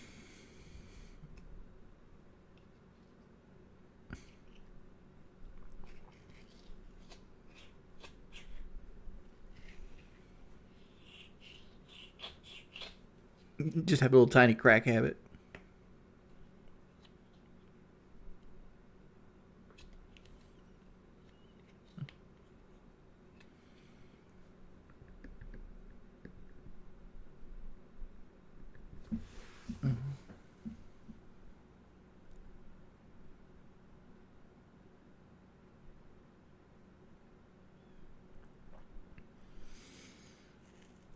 I hate to say this, but promiscuous girls are what I always like to hang out with, but I never wanted to like date them.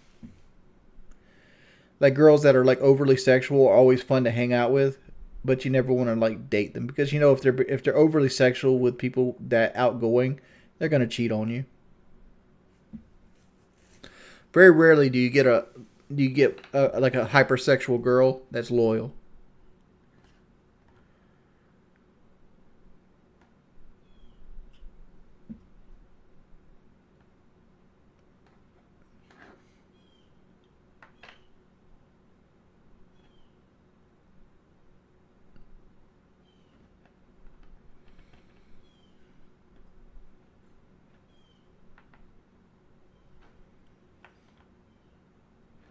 Yeah, I was never down with hoe shaming. Hoes are fun.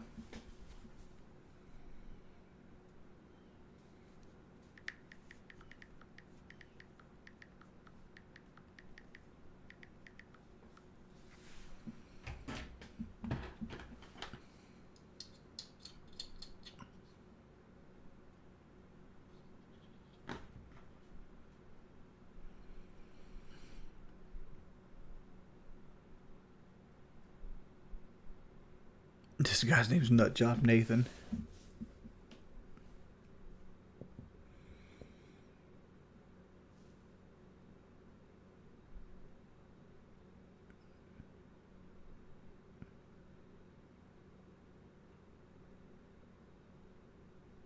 I always felt bad for him because a lot of them that was like their personality was being over hypersexual, and then like you'd have dudes that would like fuck around and like get them pregnant or something like that, and they'd end up with like 3 kids at like 24 or whatever it might be, and then like they start getting their life together, and they all tend to end up being a nurse. Like how many times have you seen that nurse that has like 3 kids when she's like 28 and she just got out of school? And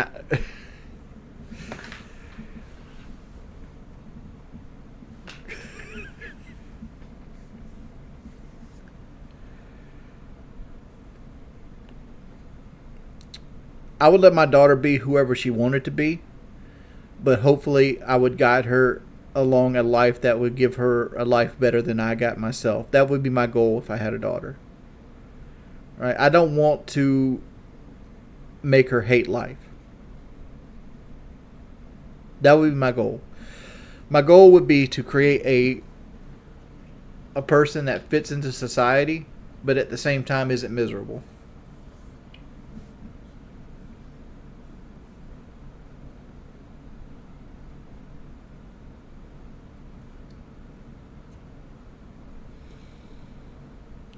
Will I name my child Wendy? No. I can't have kids, but I already had my kids' names picked out. If I had a girl, it would be Sarah Ella, named after my grandmama, and my great grandmama. And if I had a boy, it'd be Jordy Jordan Jr.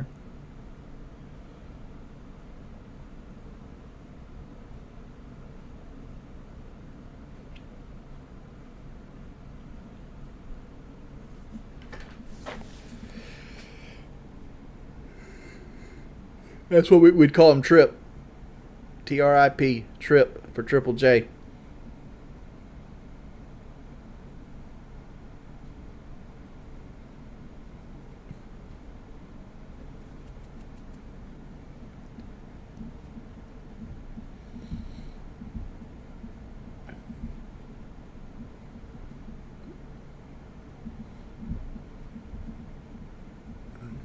And if I had a boy, my whole goal would he would not have a squatted truck in his life. Because, like, if I had a son and he drove a squatted truck, I'd feel like I failed as a parent.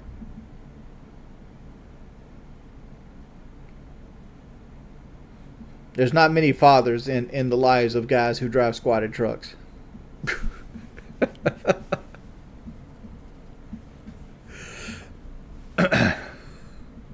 What's a squatted truck? I'm glad you asked. We have direction for the stream. Holy shit. What's a squatted truck? A squatted truck is when your truck has worms.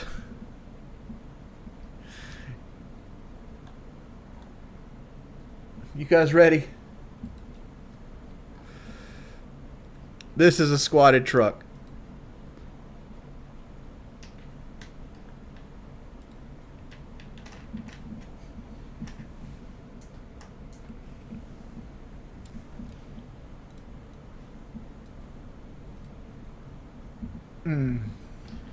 Oops.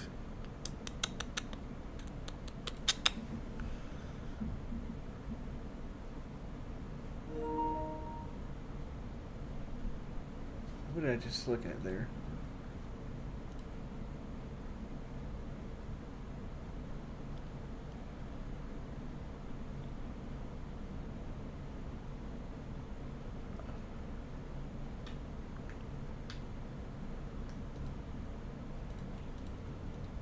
Alright, let's go back here. Let's X that. Is that No, it's not hydraulics. They don't go that deep into it with hydraulics. What they do is they weld a solid piece of iron onto the front, and they basically do away with all of the control arms up front. Like, most of them break really early. Like, you see this teal one? Like, this actually came from South Carolina. Like, me and Kelly passed this thing on the road. Let me go ahead and click off here. I'm going to show you guys a video that me and Kelly had.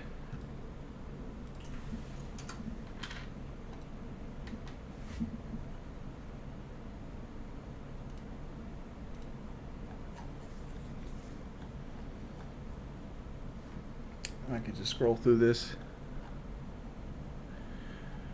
This is my personal media file for my Twitter. If you don't follow me on Twitter, hit your boy up on Twitter.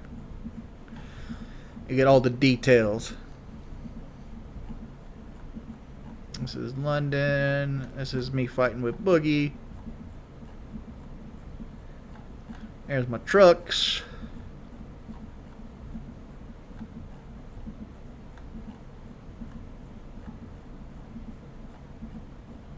Oh, big Rocco.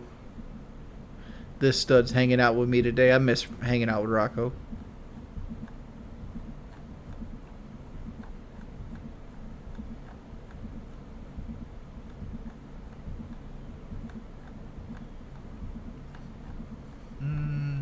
Oh, you can achieve anything. You have a tiger in you. The tiger in me.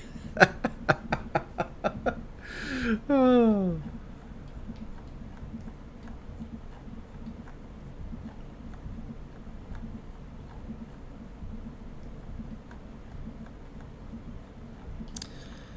Where are we at?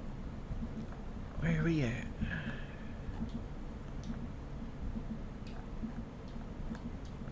wonder where my troll ball shirt's at.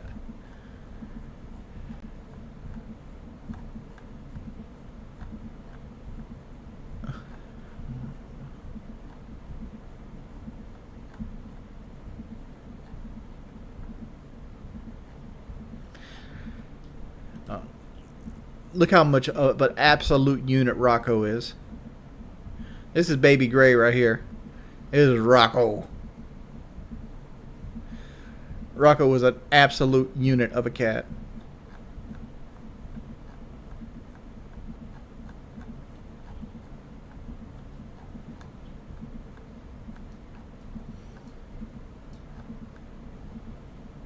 I think we're close right now.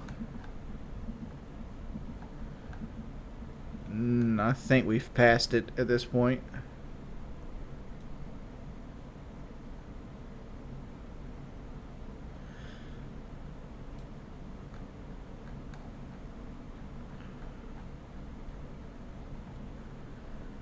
Trying to remember like at what point we found it at.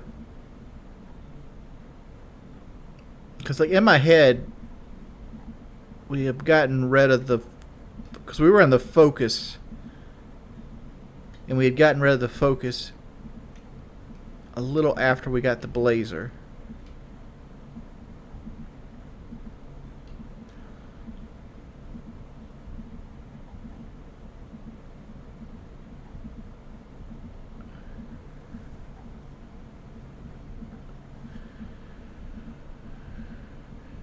This is us doing. This is too. Like this is. Got some blood work today. Bailey photobombing me. This is preparing for the fight. This is way too far.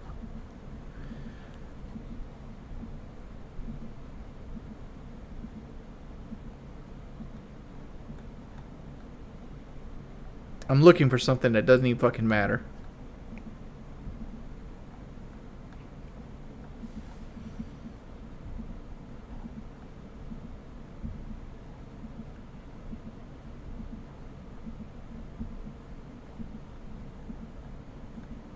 That's when Dr. Grayson had his surgery. This is when Kelly got wrecked into by her, by the minivan. Like this van hit this car, and that car hit Kelly, and Kelly hit another car. And that was the death of our Explorer. I like this car too. Like we had a 2020 Explorer. He had a great deal on that car as well. We got $12,000 off and 0% interest.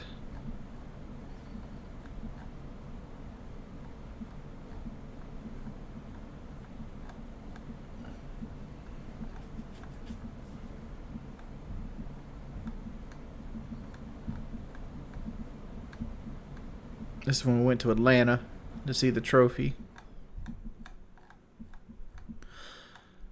Here, look, listen. So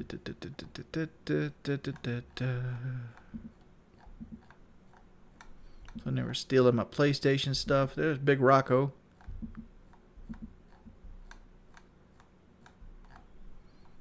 See, like, I feel like this is the World Series. Like, I took this picture. This is October 26th when the World Series starts tonight. I got my pearls on, hanging out, chilling, my beard looking like shit.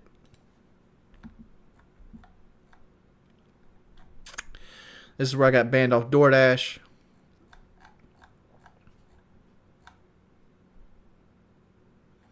Here's my girls.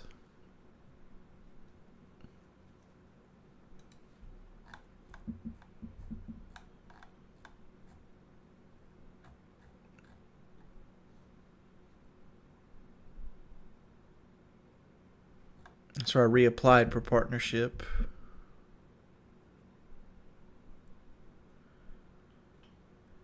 This is when I was actually lecturing fucking Phil. I can't get down with social engineering, but $11.98 charge means you didn't tip. You live off donations and a gated immunity, but you can't tip.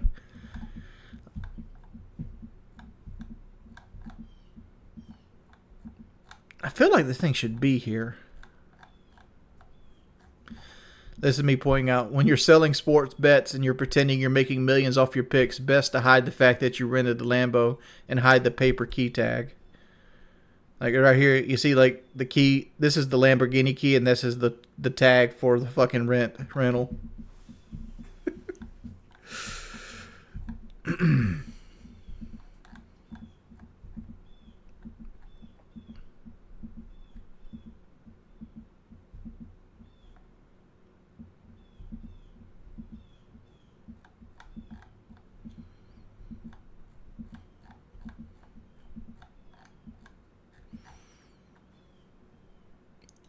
There's Miss Bailey when we first got her.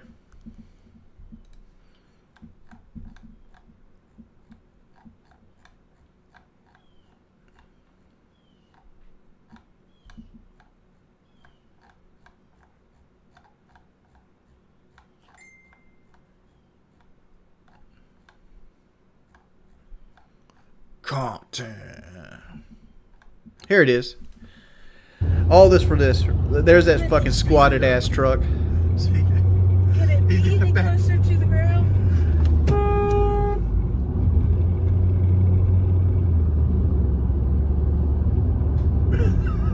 I'm trying to get beside it.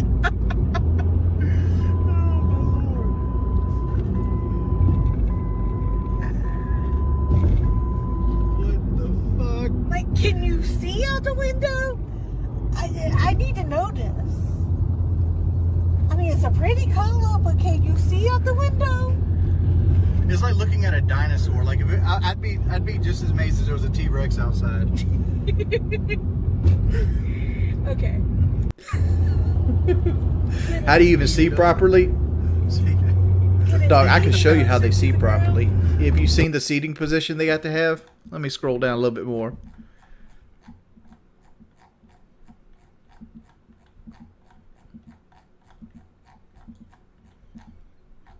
Well, if anybody ever wondered what's in my toolbox, this is what my toolbox looks like. This is how I keep it.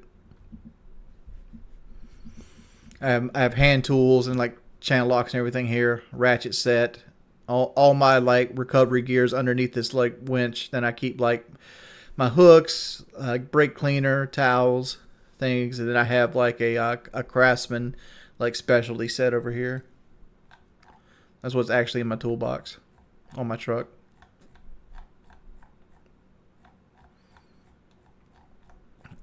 Where is that one dude?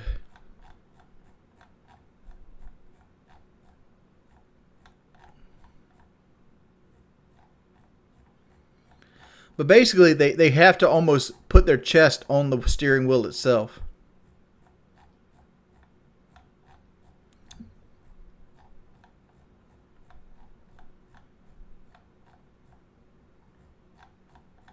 We're almost back into the Mustang territory now.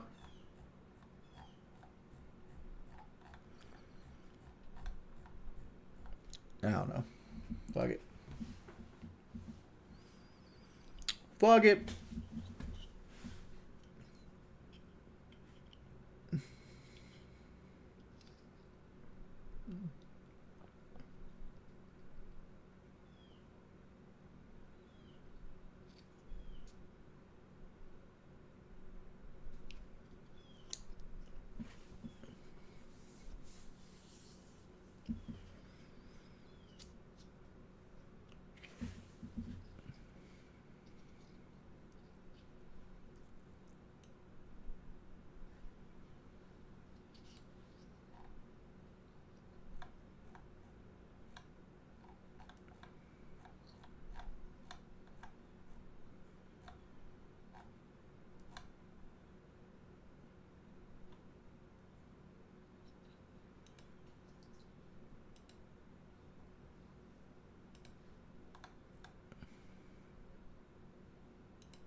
Oh, I gotta show that. This is for people that say I never use my truck as a truck.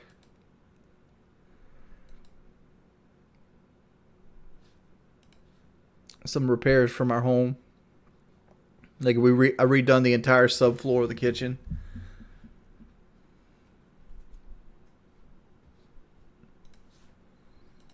But you know, is what it is.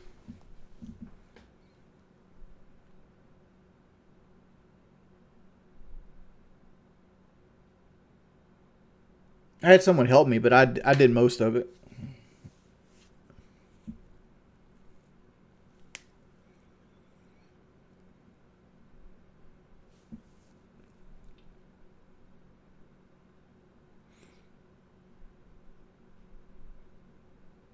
You'll donate $50 if I scream? What do you want me to scream? Like, I'm out by myself right now. Kelly went to the nutritionist. The only people here are Bailey. Bailey girl. I don't know where she's at.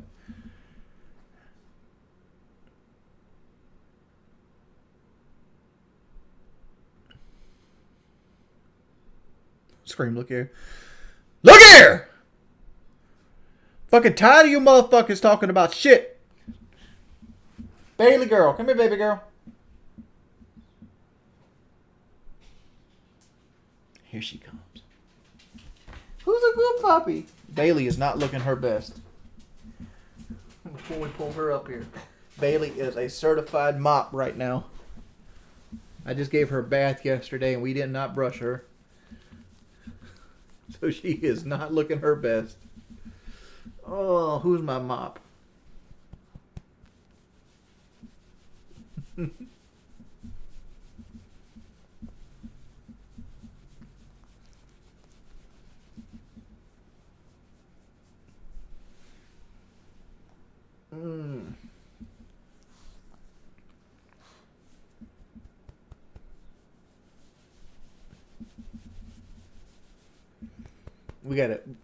We gotta send out that $40 to go get you a haircut, don't we, baby girl?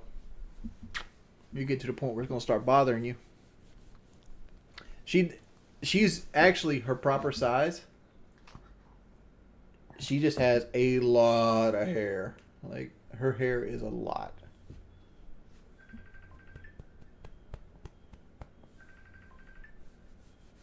Yeah, she started out as brown, and she's starting to slowly turn back brown. But she had a blonde period.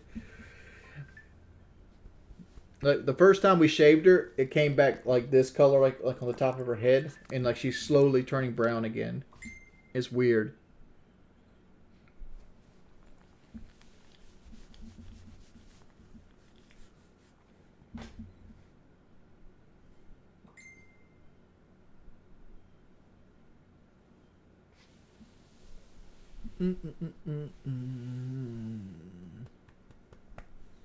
She doesn't like Wendy's. She likes bacon. Yeah, pretty little. That's why we always call her Bailey 3.0.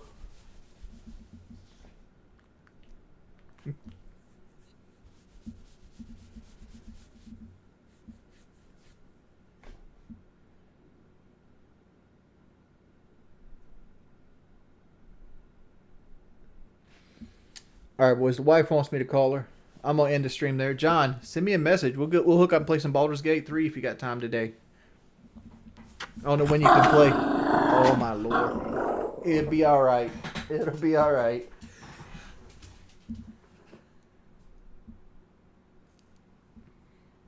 Thanks everybody for coming by. Big ups. Gio, thank you for the $50, man. Thank you, Face of Fuzz, for the 20. Thank you, D-Mac. Thank you, Lux. Thank you, Mezzoa. Thank you, Cheesehead, for the 20. Thank you, Raul. Thank you, Joker. Thank you, Blackout, for the 5. I'll see you guys maybe even later today if we get some rainbow going. Peace, people. I'm Outie 5000.